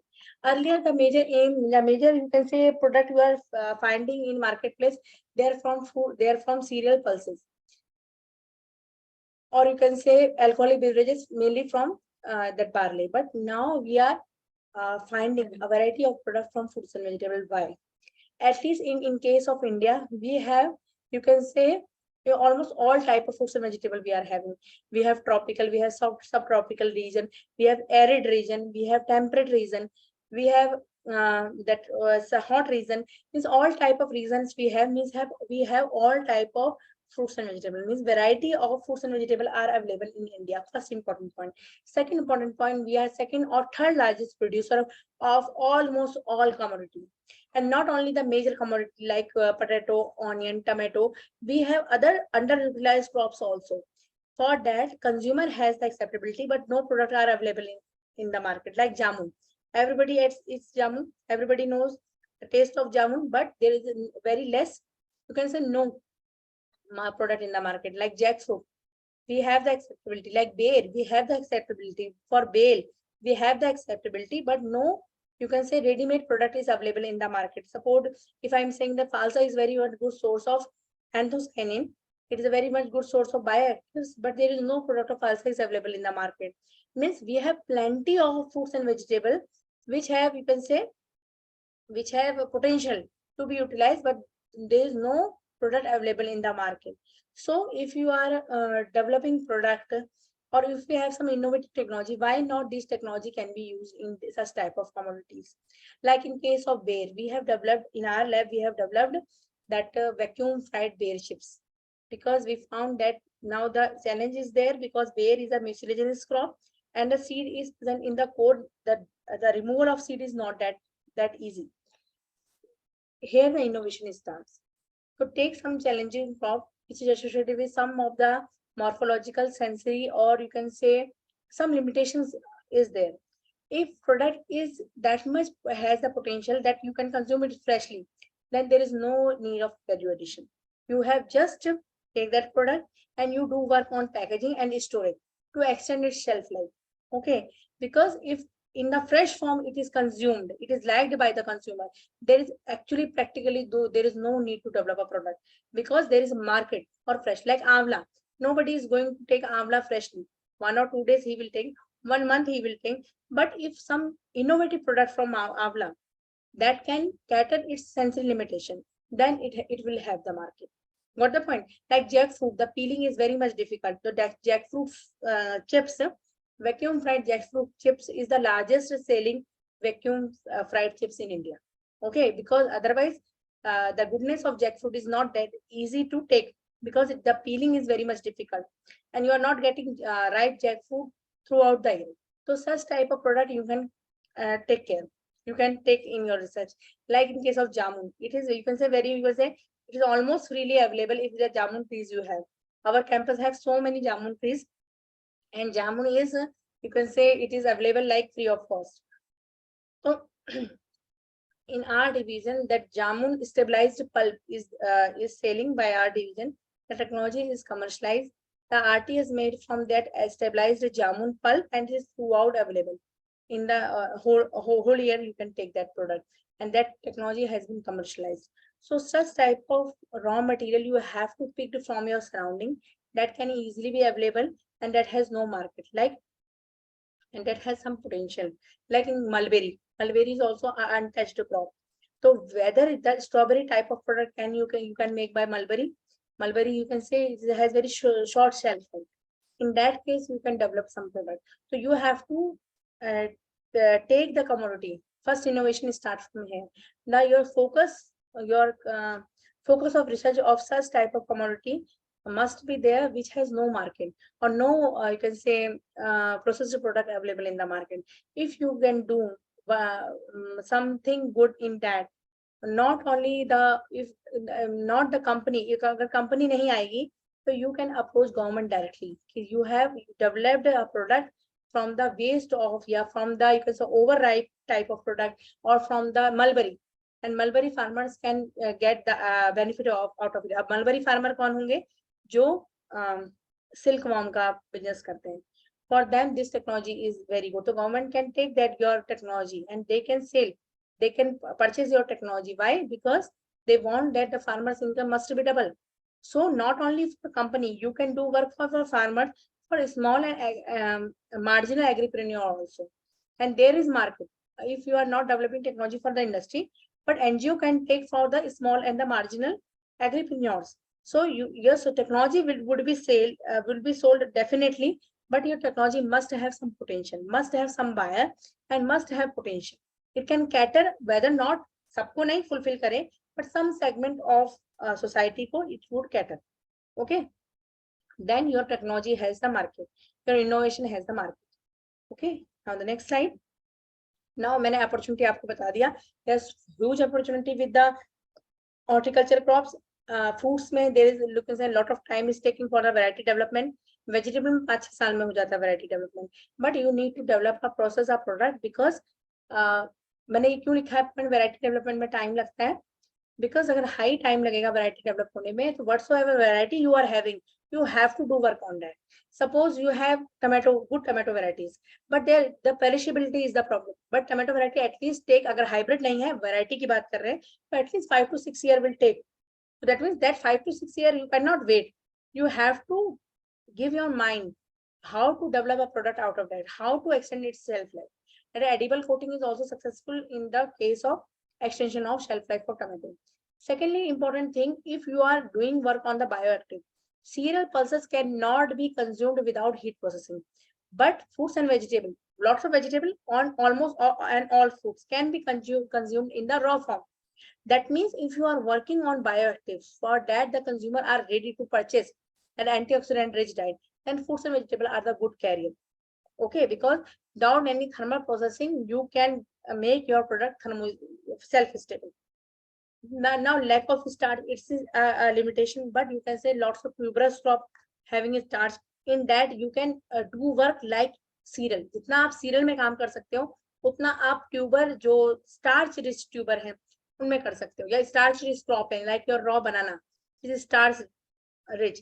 Now the product that is developed from cereal, lot of product you can develop from the tuberous crop also. Recently, one technology has been commercialized by CPRI Shimla. They have developed potato flour cookie. उसमें gluten तो आएगा नहीं क्योंकि potato flour से develop किया है. And potato flour is a good source of starch. So that can cater that can replace 100%. They have replaced wheat flour with the potato flour, and they have developed that technology that can be, you can say, you can consumed in व्रत, fasting में आप खा सकते हो. Gluten intolerant people के लिए अच्छा है.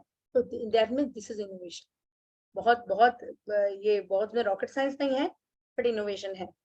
Okay. Second, the important thing क्या है? The native starch, native जो structure है. अगर आप you want to develop some fortified product, the native structure of fruits and vegetable is there. Lots of fruits and vegetable has a waxy layer. At that time, no fortificant can be adhered in that. So some alternate technology you have work out so that you can fortify the product, you can enrich the product. Means niche is there, opportunities are there, challenges are there, but simultaneously lot of opportunities are there with fruits and vegetables.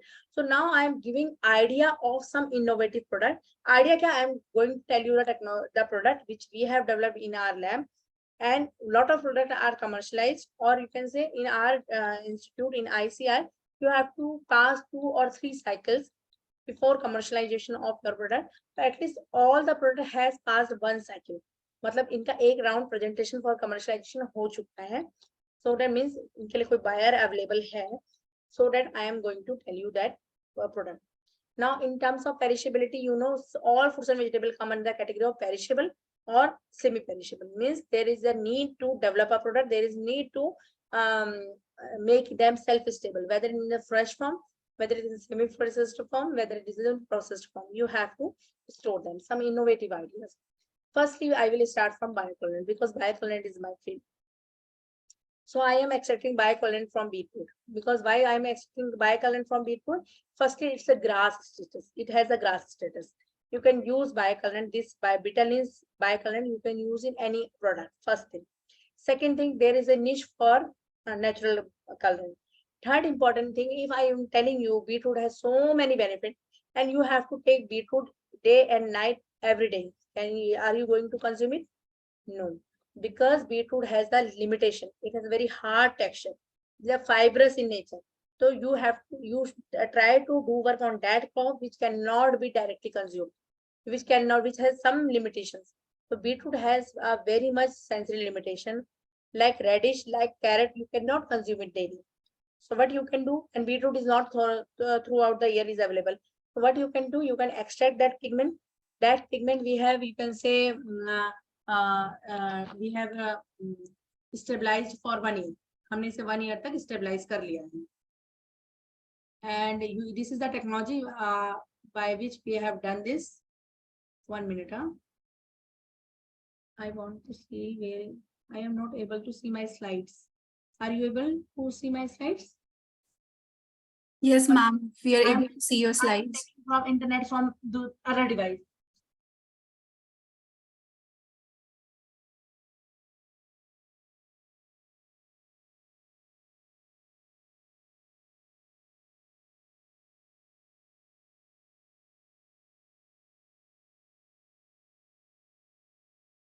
So now you can see my slide.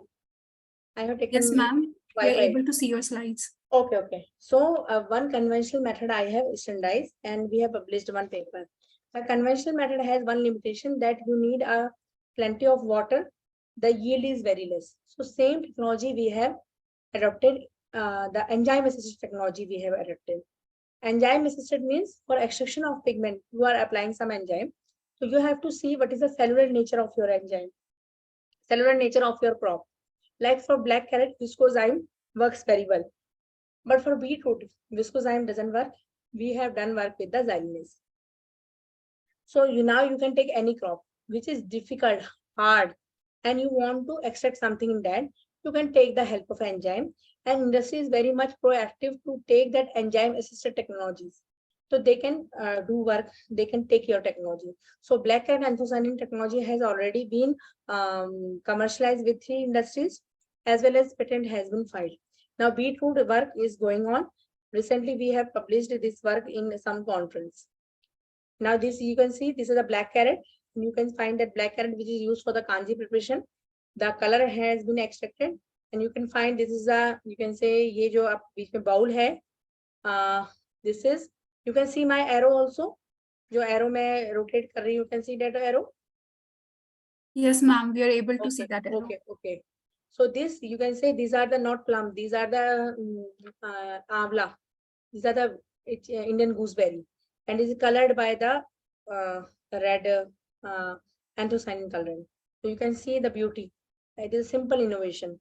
Now this is your Nutra candy. This is has been commercialized by 2 industries. This is your purple bread. This is very much famous in the European countries. So these all 3 technology has been commercialized. Okay, and the colorant is from the black carrot, and that is from the enzyme. Now you can extract the colorant from waste also. Now there is a lot of funding from the TST and from the MFPI for the waste utilization. If you can cater, you can target on waste, you will fetch the funding. So here the pea pot say we have developed a color, the liquid color, the emulsion we have developed, so that in water soluble and fat soluble, both media, in both the media it can be used. The powder, acid powder, you can also use. Suppose somebody will say you have to extract this, you should first ask why, what is the need of extraction. If chlorophyll is inherently present in that, and if I can use that chlorophyll directly, there is no need for extraction. Okay, like this colorant has directly been used in muffin, and this is our student work, and we have published in a good journal. And here we have not extracted anything, we have directly used that pomace in that muffin. But slight pista color automatically come in the muffin. There's no need to extract. Something if I want to develop flavored milk, you can say pista color flavored milk, at that time I need to extract that color, and I have to use in the flavored milk. Then pista color flavored milk can easily be made by this color, and we have taken the trials. Now this is a technology which I already told you. It's a very simple technology. RTS, everybody knows what is RTS. कैसे RTS बनता है? But RTS you should target. If you are giving that technology to the village people, ask them what is the plenty of crop which is available in their barren land. Suppose I have worked for 21 days, 30 days in Amba village of Ajmer. In their barren land, very good quality of amla is there. So why not they can focus on amla drink and amla artist, amla pulp, so that raw material can be freely available to them.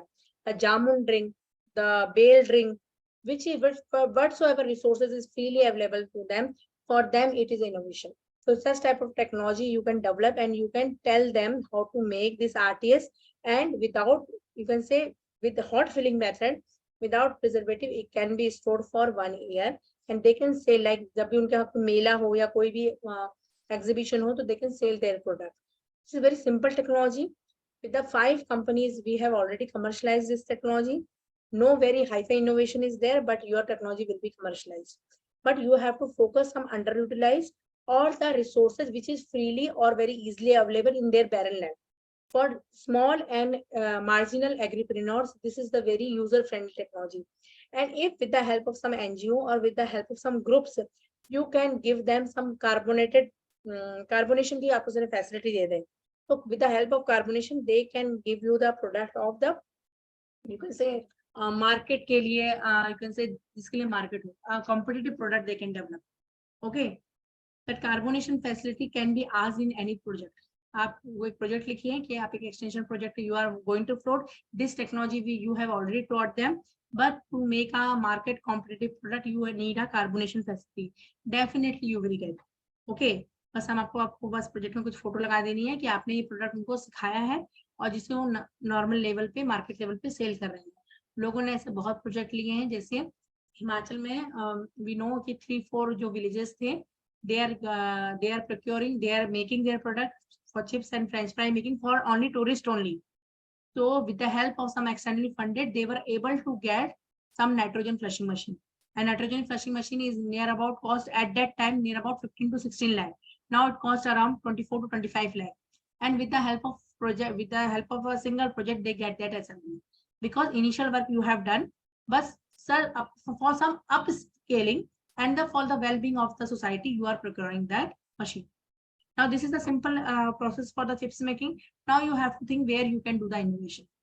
This is a simple, I have already told you, do the innovation which has the market without any cost input. Okay, so what you can do is the simple technology. Again, we are able to develop microwave potato chips. At the time we don't have some that much exposure, so we have published that one.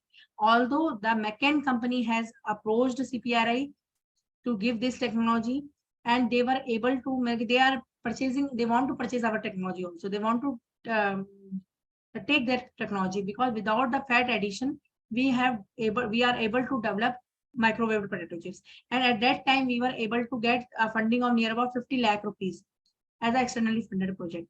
Because without fat intervention, you can develop the product. Now this is innovation.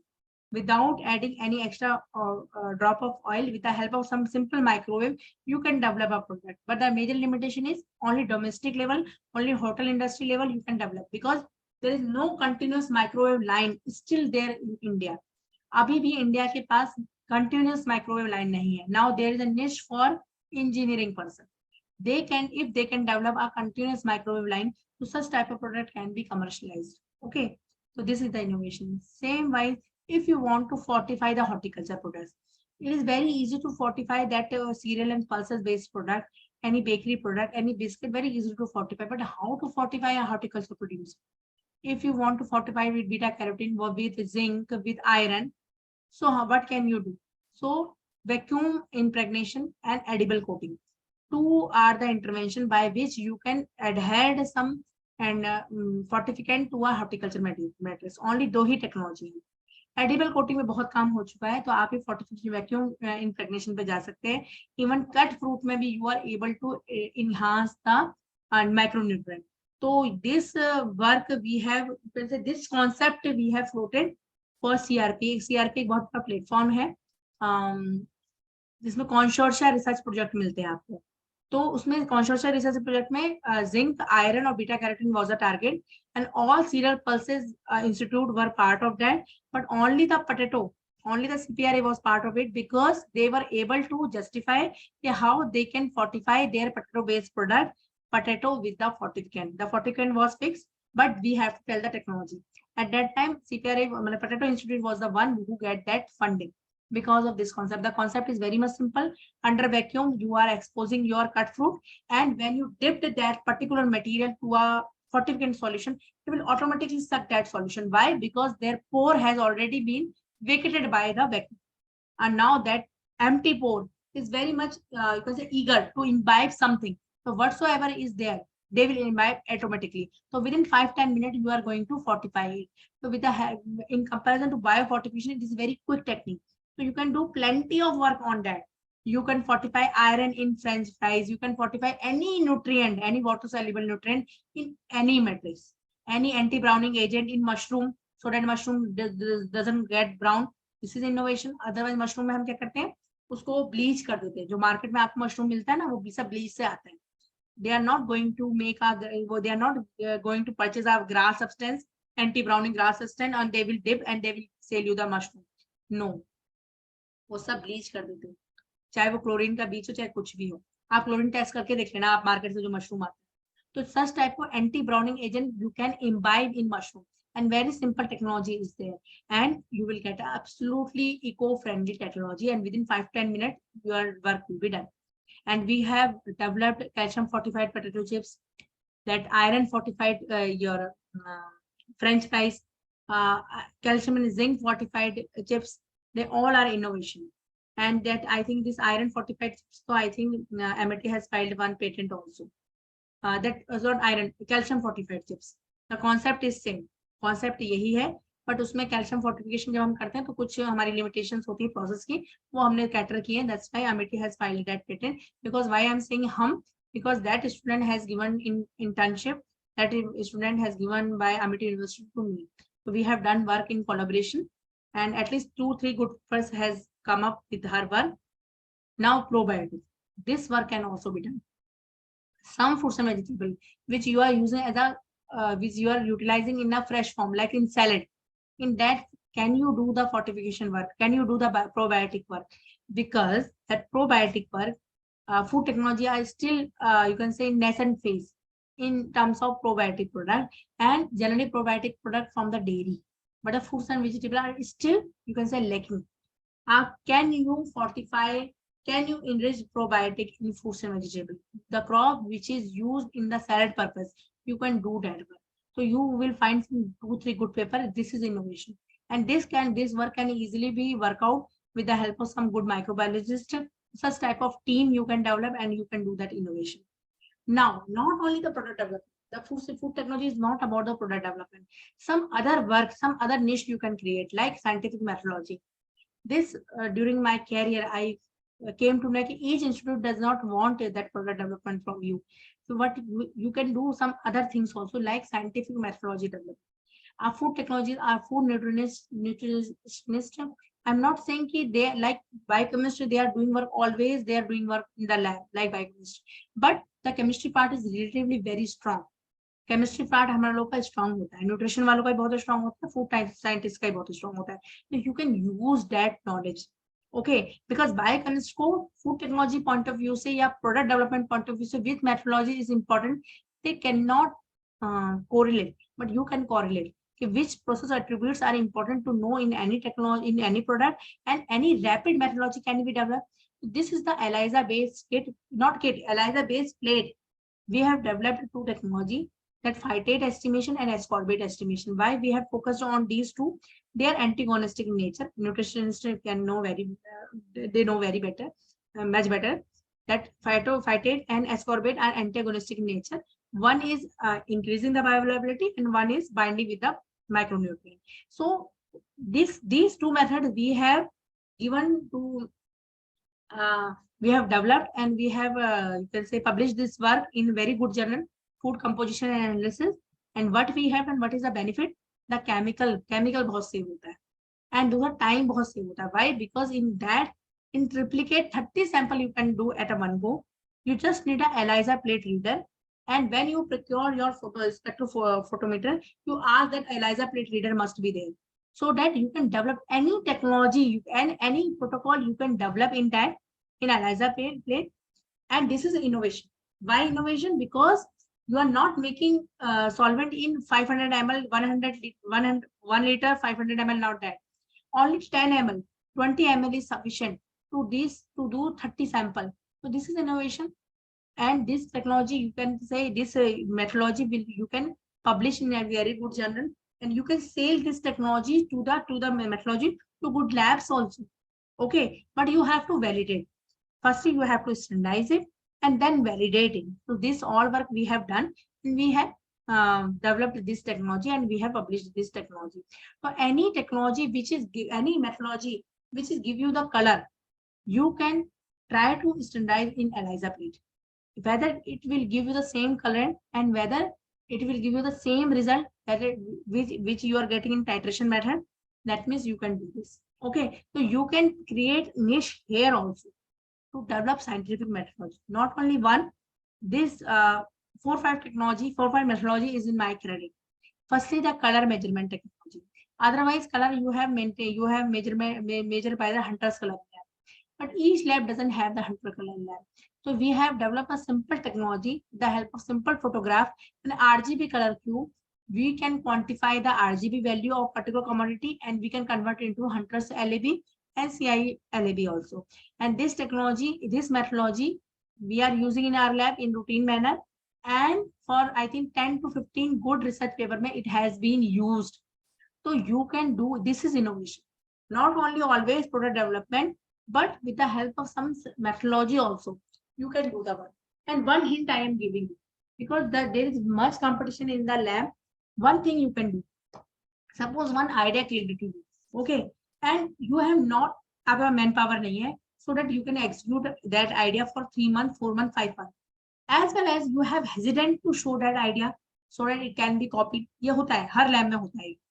तो आपने उसके trial लिए, कुछ trial ले लिया आपने, 1 week में आप प्लान करिए कि मैं ट्रायल ले लेंगे इसका, और आप उसका टेक्नोलॉजी नहीं, आप उसका पूरा रिसर्च पेपर के लिए आपके पास डाटा नहीं है, but you can float the technology through your institute. You can float the technology. For technology floating के लिए आपको बहुत डाटा नहीं चाहिए. You need to develop a product and you have to do some proximate analysis, some salient feature, some USP, unique salient point क्या है उसके, unique selling point क्या रहेंगे उसके. With the help of some 1 to 2 page draft, you can say, you can have the right on that concept. So this type of work, this type of, you can say, strategy you can make. कि आप उस product के लिए 1 or 2 page you can ready. And what is that type of product, what is its salient feature, what is its composition, or whatsoever, which our consumer or our company, our industry would come and take that product. So you can do this exercise if you don't have the manpower and you don't have 3-4 months to do work. At least आपका concept तो आपका freeze हो जाएगा आपके नाम पे, and you can do this work. So 5 methodology we have developed, and then एक rapid fest estimation का भी हमने बनाया था, एलाइजा प्लेट किट का बनाया है, and that this anthocyanin rich papaya candy. This papaya candy you can say intermediate moisture food and it is anthocyanin rich. You can use in bakery product, और आप कहीं भी इसको ले सकते हैं, because anthocyanin that is I have taken from black carrot. This heat stable, that is innovation, but I don't have time at that time to do a proper research work. Means proper मैं एक research paper लिख सकूं, इतना काम नहीं था. तो what I have done, I have developed this technology and through my institute I have published in some ICAR newsletter. In that only 2 pages required. Otherwise I can also commercialize this technology by only this much data. तो अगर आपका data generation का time नहीं है तो you can do this exercise. ठीक है. अब now these are the commercialized technologies from our division. You can say कि जितना सीरियल प्रोसेस की टेक्नोलॉजी है उतना ही आपके पास फूड्स एंड वेजिटेबल की टेक्नोलॉजी है. तो ये ओनली प्रोसेसिंग फील्ड की है. हमारा division, our division is working on 2 direction, in fresh product handling as well as in the value addition. तो वैल्यू एडिशन में we have at least 11-12 technology which has already been commercialized. One by one मैं आपको दूंगी. अच्छा, एक और बहुत अच्छा आइडिया है. Suppose you are in market, you are finding some product which is derived from very costly ingredient like pectin या lecithin. They are derived from some costly ingredient. That's why lecithin is so much costly. Can you think over some other alternate technology? Like in that case, jackfruit peel is totally waste, and that is obtained from the jackfruit chips industry. Our division is working on the jackfruit pectin, and it is a low methoxypectin. Low methoxypectin is very much useful to make some just jelly type of product. Means less sugar is required to make a gel with the low methoxy content pectin. So our division is working a very successful trial and very successful work. 2 PhD student has doing work on that. 100% this technology is going to commercialize. Now these are the osmodried product. The technology is very much simple, but you have done some innovation. Like in first product, anthocyanin is rich. Like in second product, betaline is rich papaya candy.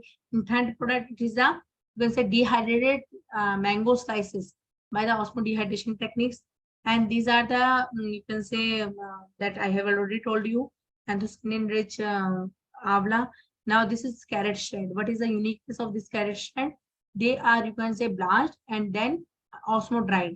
And this is a ready-made material for gajar ka halwa. This technology has patented as well as commercialized, and you can see that is, you can say, very unique technology. आपका सारा market has available. Each hotel industry is ready to take that technology. that particular scientist has been asked by so many, you can say, confectioner कि हमें technology दे दो, but we have to follow some protocol.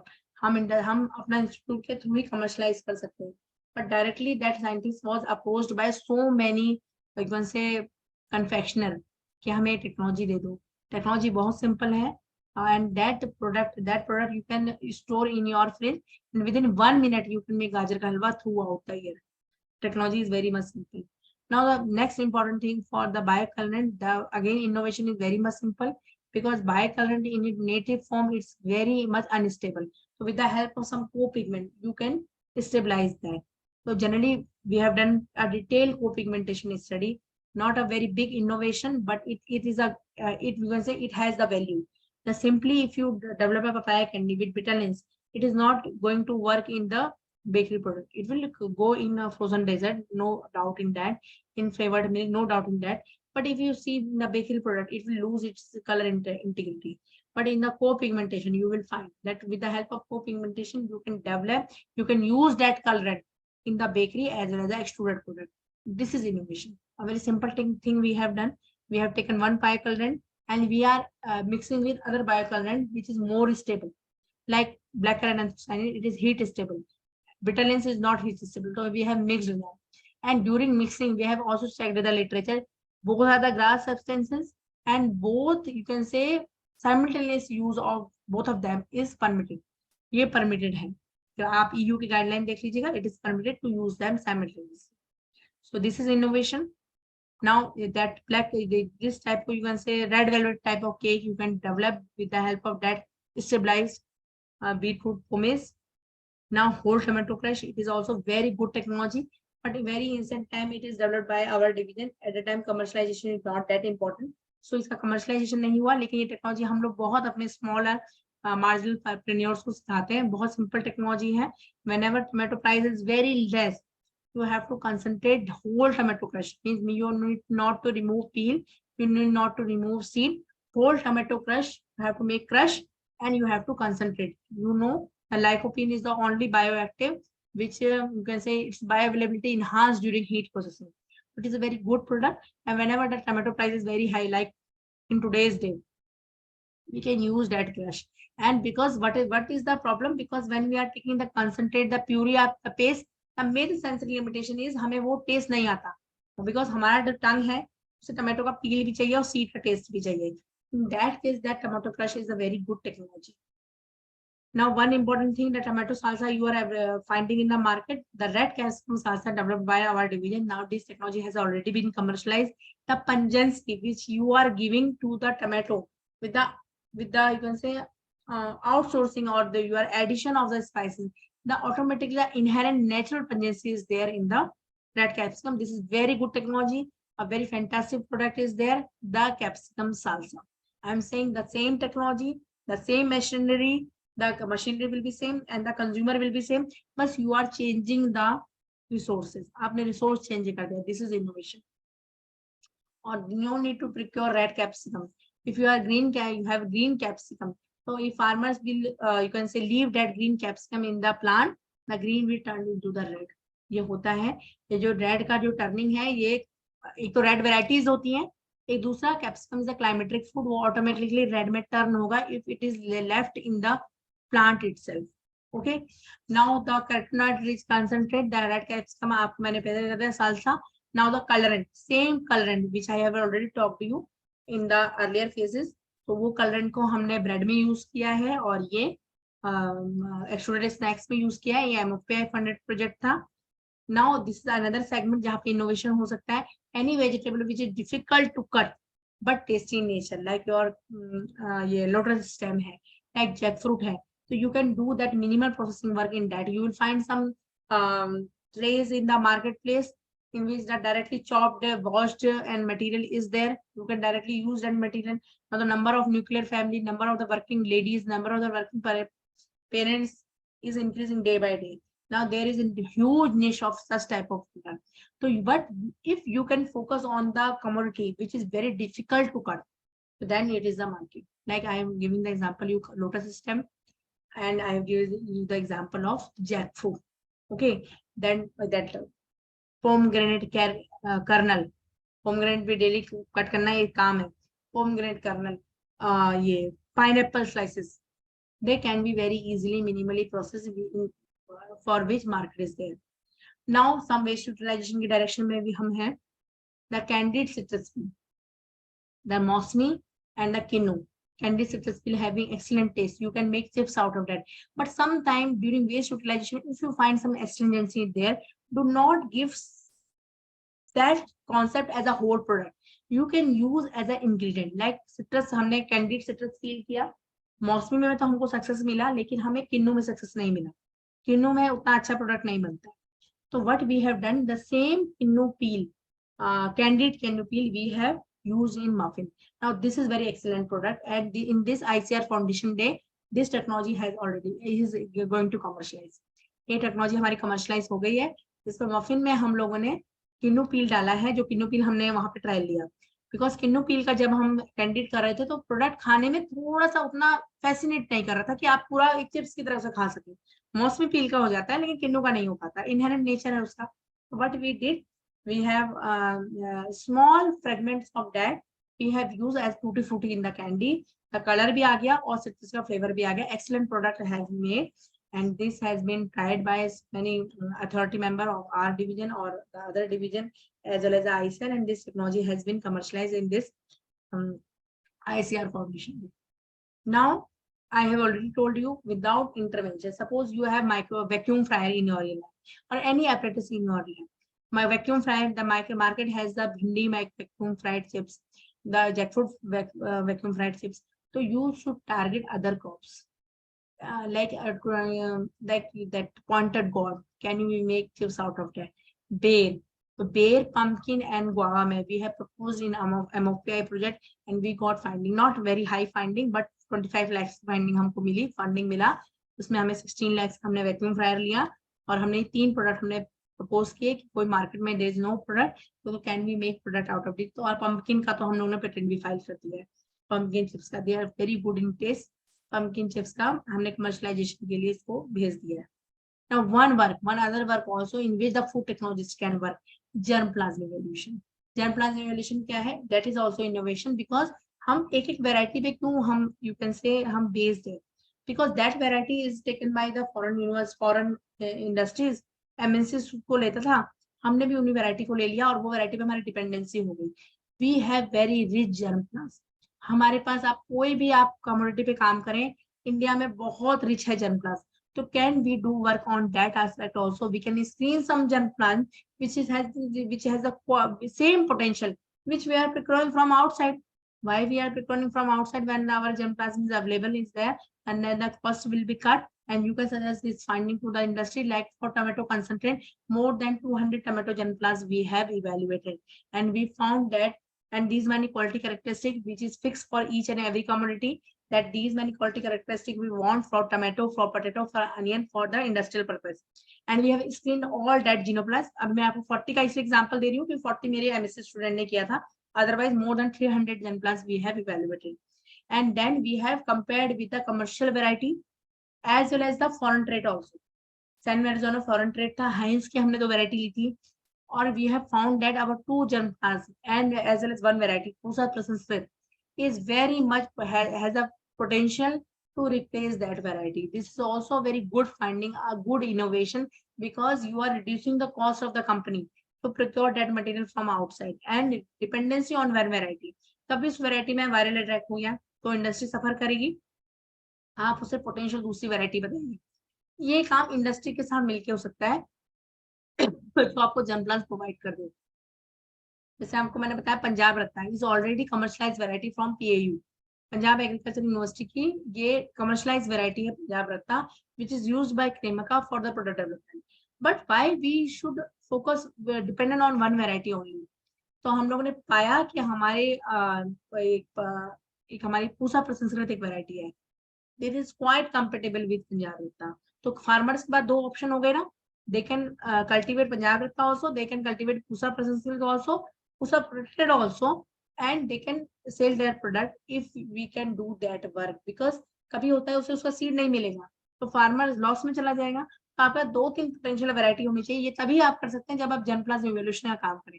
Germplasm evolution का काम किसी particular breeding institute के साथ जुड़ के किया जा सकता है। But this is also work in which the food technologist can find their niche. This is innovation. ये कुछ हमारी फाइंडिंग्स थी जो हमने कंपेरेबल बेसिस पे की थी। उसके बाद एक बहुत इंपॉर्टेंट चीज है एरिया जहाँ पे हम वर्क कर सकते हैं, जहाँ पे अभी भी काम की जरूरत है। Firstly germplasm evolution in which the technologist can do wonder. We have plenty of germplasm we are having. आप कोई भी क्रॉप ले लीजिए, उसके कम से कम 8-10 पोटेंशियल जर्मप्लाज्म अवेलेबल होंगे, और टमाटो पोटैटो के केस में तो बहुत ज्यादा है, बिकॉज ये क्रॉप बहुत टाइम से हमारे सिस्टम में है. अगर if I am talking about broccoli, you will find 3-4 good germplasm. If I am talking about tomato, and if you want to do work, near about 400 type of germplasm is still available in Pusa Institute only. Second, scientific methodology development. You can develop a methodology which is rapid, which requires less chemical, which is easy to use, which is more user friendly. If you can develop that technology, if you can validate that technology, if it can be utilized in any lab or anything, so he will cite your work, and at that time your citation will be enhanced. This is innovation, because you are going. और जब भी आप कोई अच्छा promotion के लिए आप जाएंगे, आगे आप बढ़ेंगे किसी और यूनिवर्सिटी में, या फिर आप इसी यूनिवर्सिटी में आगे बढ़ना चाहेंगे, तो technology and methodology has same weightage. आपको सेम वेटेज मिलेगा. किसी ने टेक्नोलॉजी डेवलप की है, कमर्शलाइज की है, या आपने कोई मेथोडोलॉजी डेवलप की है और वो अच्छे जर्नल में साइट हुआ है. 3 अच्छे जर्नल में अगर साइट हुआ है आपका मेथोडोलॉजी, तो वो आपको टेक्नोलॉजी के बराबर मार्क्स देता है. तो that is a very good thing. आप मेथोडोलॉजी, साइंटिफिक मेथोडोलॉजी डेवलपमेंट में भी काम कर सकते हैं. नाउ एर्गोनॉमिक्स, ये भी एक बहुत अच्छा एरिया है. एर्गोनॉमिक्स क्या है? Develop some small type of equipment, processing equipment. बहुत स्मॉल टाइप के इक्विपमेंट यूज करो, जो डेवलप करिए. किसी इंजीनियर को अपनी टीम में लगा लीजिए, मिला लीजिए, जो स्मॉल इक्विपमेंट डिजाइन करने में expert. And that is small is should be ergonomics, यानी कि एर्गोनॉमिक होना चाहिए, उसमें एर्गोनॉमिक फ्रेंडली होना चाहिए, यानी कि यूजर फ्रेंडली. उसमें बहुत हाई प्रेशर या बहुत हाई से पावर नहीं लगना चाहिए. और स्मॉल इक्विपमेंट, डीएसटी का एक यू कैन से एक लाइन है जो स्मॉल इक्विपमेंट डेवलपमेंट में फंडिंग करता है. तो इसमें हमारे डिवीजन में भी एक साइंटिस्ट ने डाला है. होपफुली उसमें क्या मिलेगा हम लोग को, आई डोंट नो, बट उसका कॉन्सेप्ट बहुत अच्छा है. सपोज आप कोई आप किसी गांव में आप मेयोनीज बनाना चाहते हैं, कि आपके पास बहुत वेजिटेबल ऑयल होता है, मेयोनीज बना के बेचिए. अब मेयोनीज बिना मशीनरी को कैसे बनाएगा? होमोजेनाइजर उसके पास है नहीं.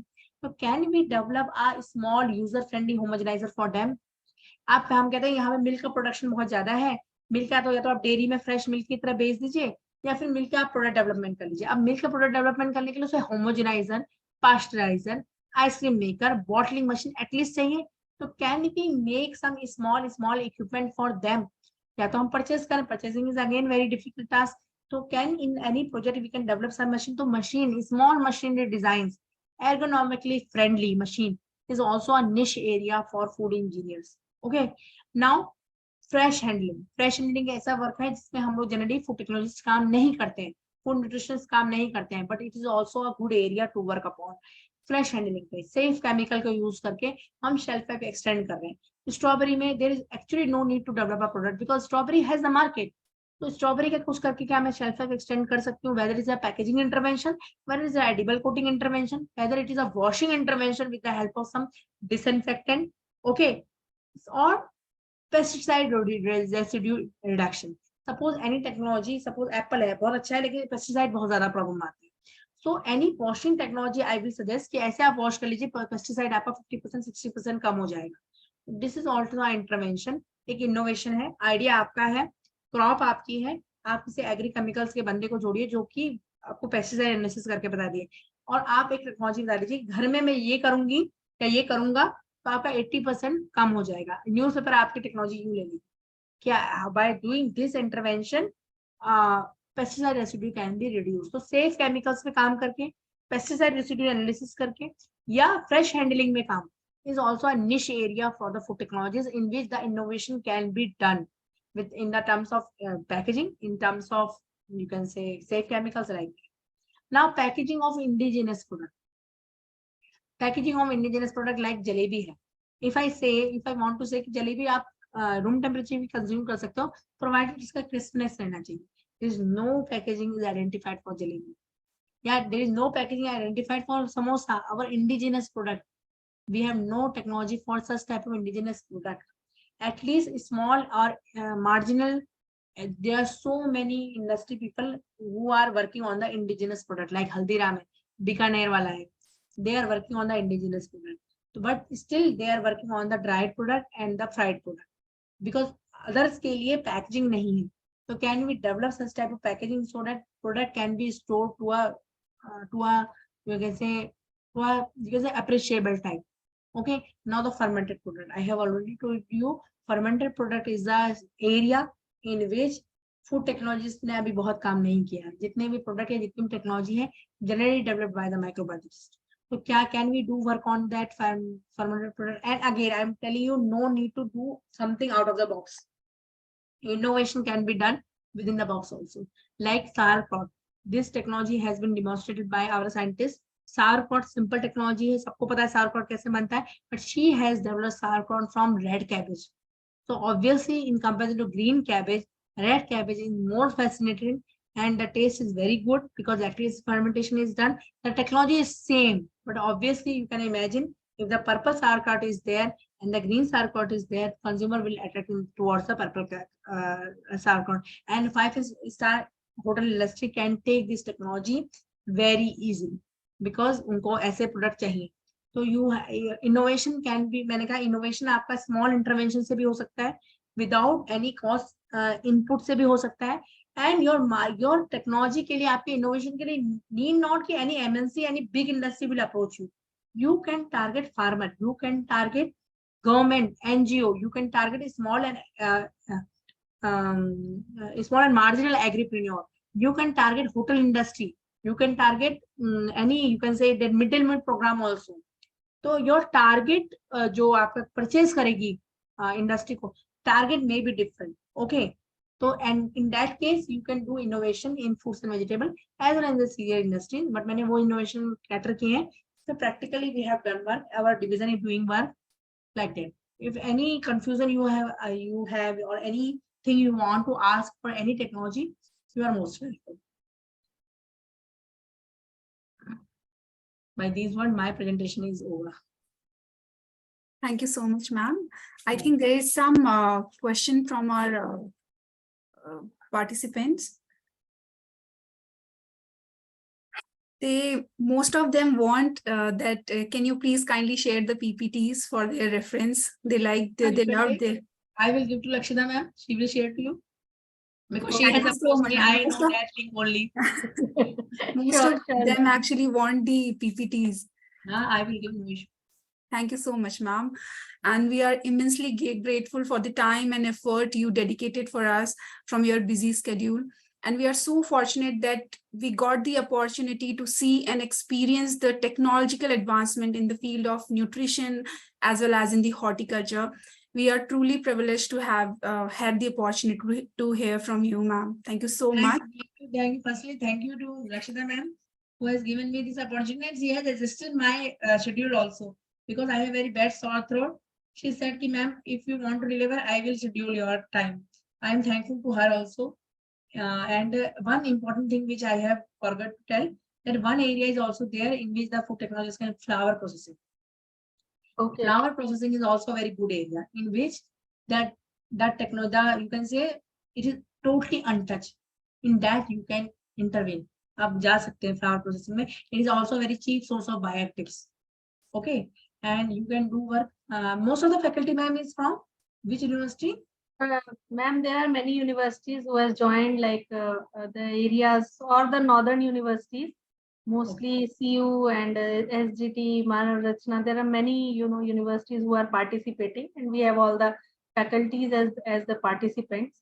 And we have corporate people also who have joined, who are corporate trainers in this FDP. So it's a very nice initiative, ma'am, because learning is a two-way process. If we will learn something from them, it is also very good, because all have experience, because they all are faculty now. So they can also tell something to us. I also want to listen in which aspect, in which line I can improve upon. Right. So these all things are doing, we are doing work on all these directions, whether me or as a team member, as a co-developer, or as a developer, as a team leader, like that.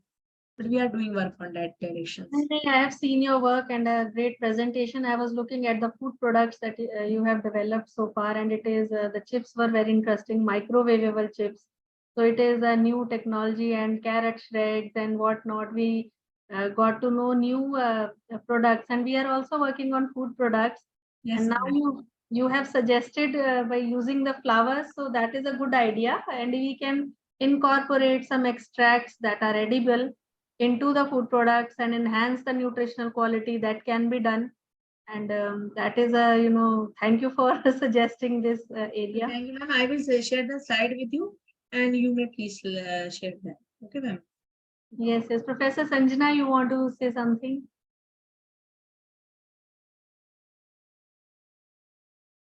Ma'am, you are mute.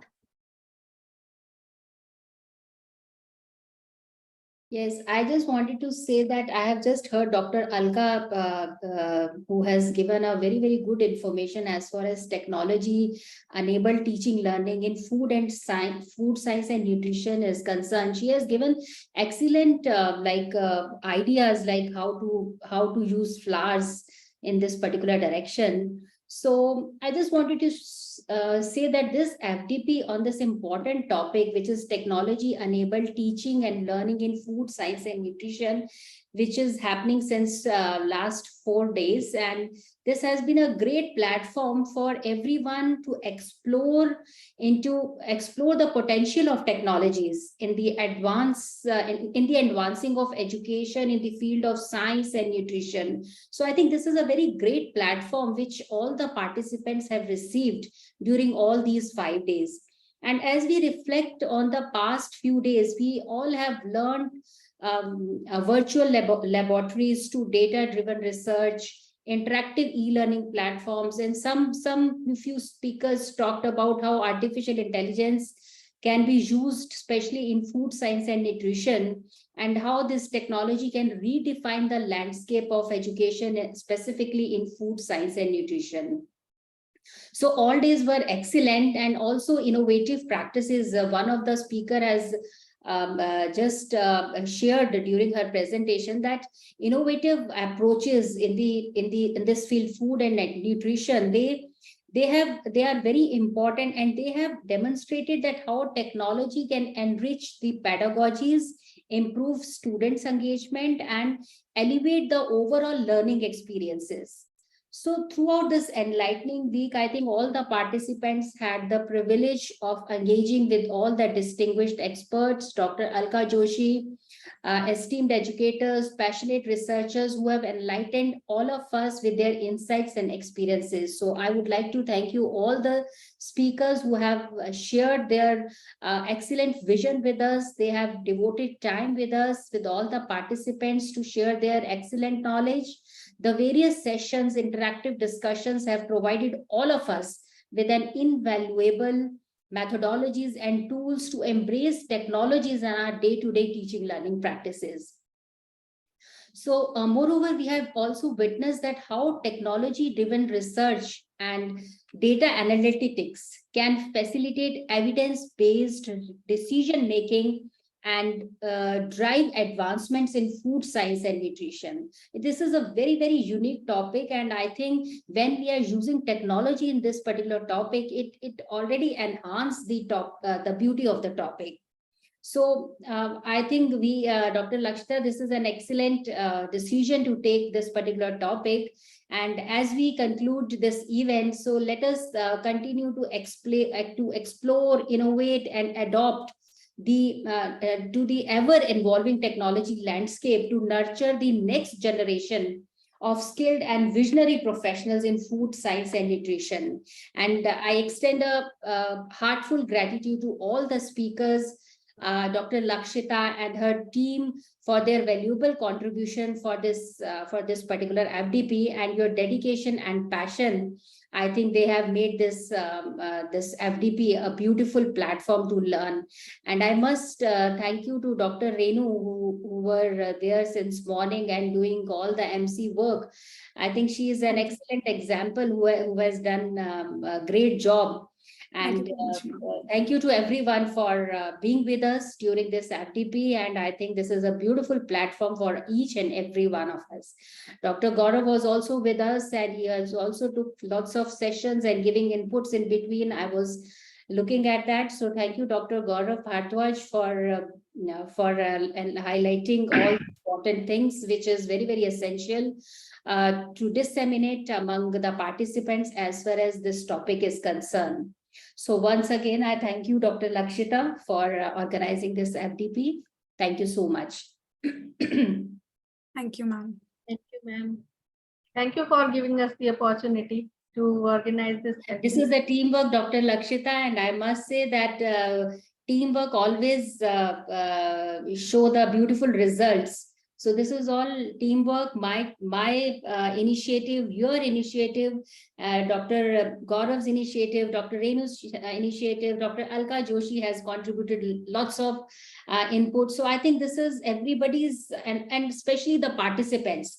They are all valued participants, and and without them, I think this FDP has no value. So I must thank you to all the participants who are joining every day, and they are with us for all these 5 days. So thank you so much to all dear participants for joining this beautiful platform and learning so much from all the experts. Thank you so much.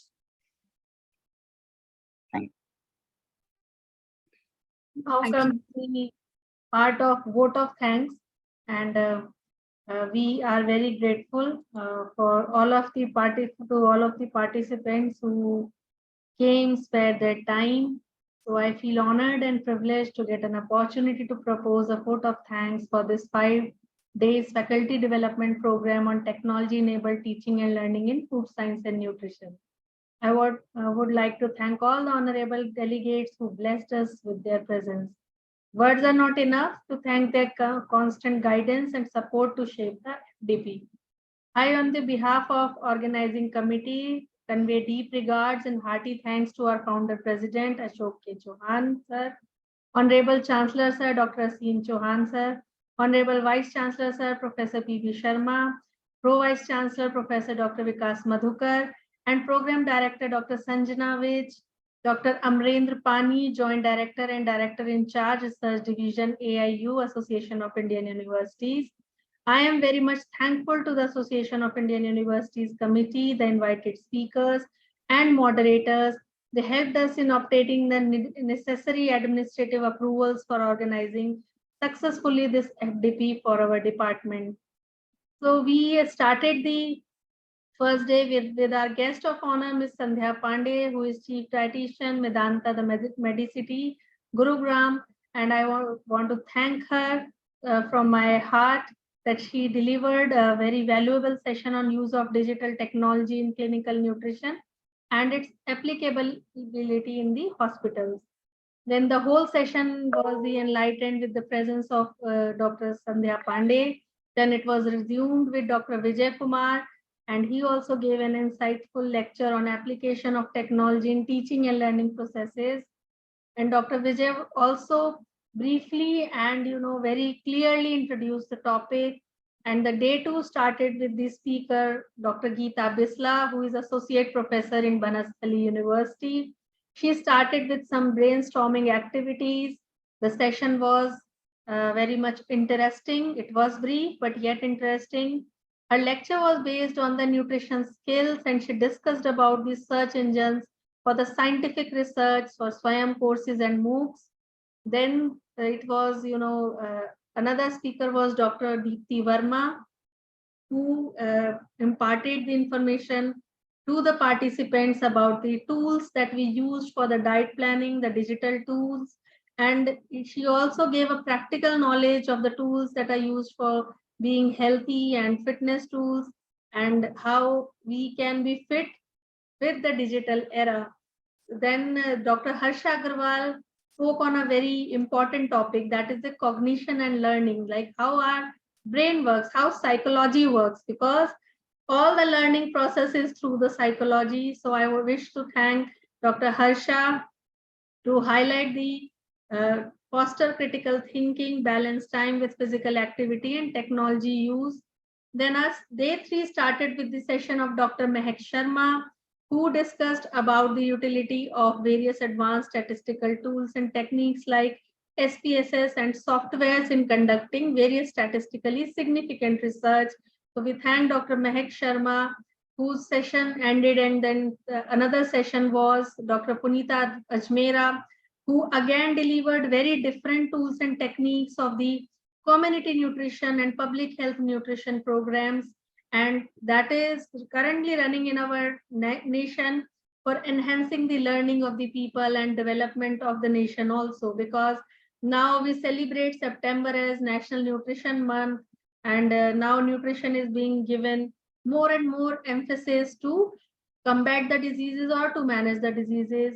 Then Dr. Renu Shrestha discussed several current innovations taking place in the respective domain of food science and nutrition across the globe.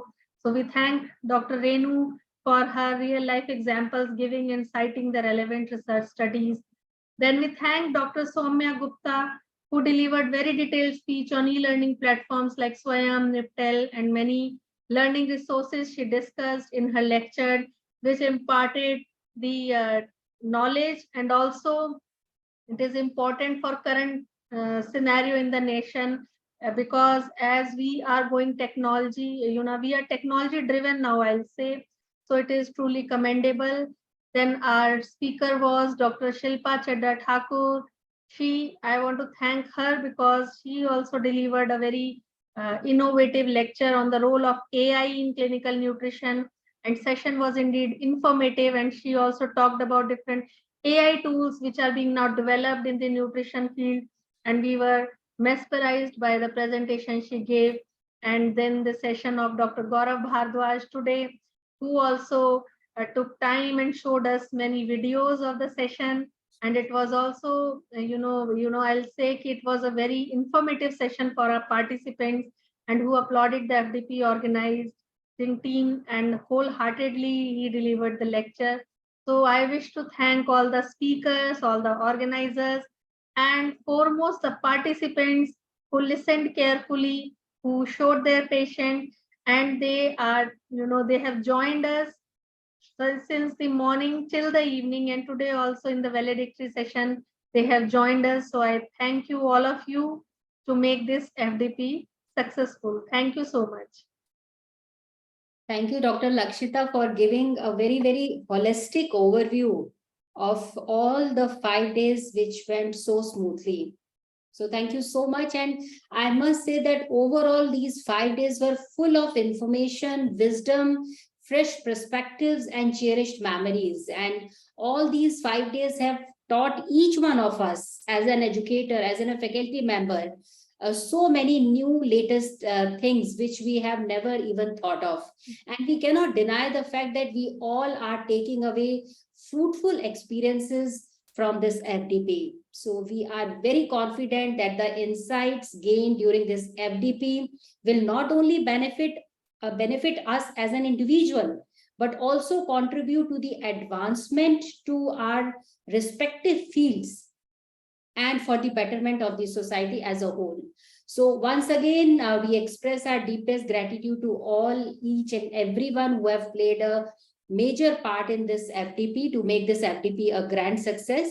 And we look forward to applying all these lessons which we have learned into our classroom and staying connected with this new generation which is coming every year, where we are teaching them the new things, the latest things. And when we talk about technology, we all know that students are a little ahead of us when we talk about technology. But I think this FDP will definitely help us to boost our confidence to face the new generation, so that we can really contribute to the society. So thank you to IT team, especially Mr. Puneet, who were providing all the IT support during all these 4 days.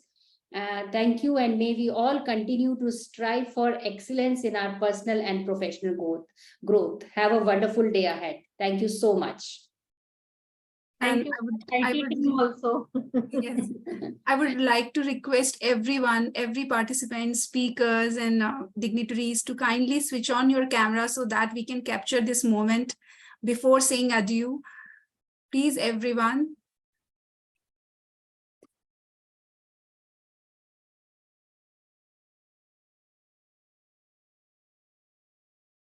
Beautiful. Miss Deepika, please open your camera. Satyajit, Vajit ji, Barsha, Nisha Watts, Saloni Arora.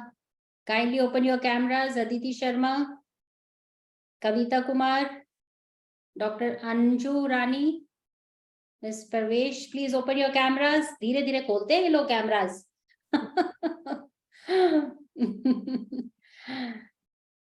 We will have a beautiful photograph so that we can remember each other, that we all were together once upon a time, and we will definitely share this photograph with all of you. So Dr. Renu, please click one photograph. Yes, ma'am. Already did. Thank you so Please much. smile, everyone. please. I will also click one beautiful photograph. Smile, everyone. Kavita Kumar is, I think she is joining again. She is some technical issues, he's saying. Kavita, are you there? Open your camera, please. I don't like one camera. No face on the camera. Kavita Kumar, can you open your camera, please? Okay, smile, please, once more. Thank you so much.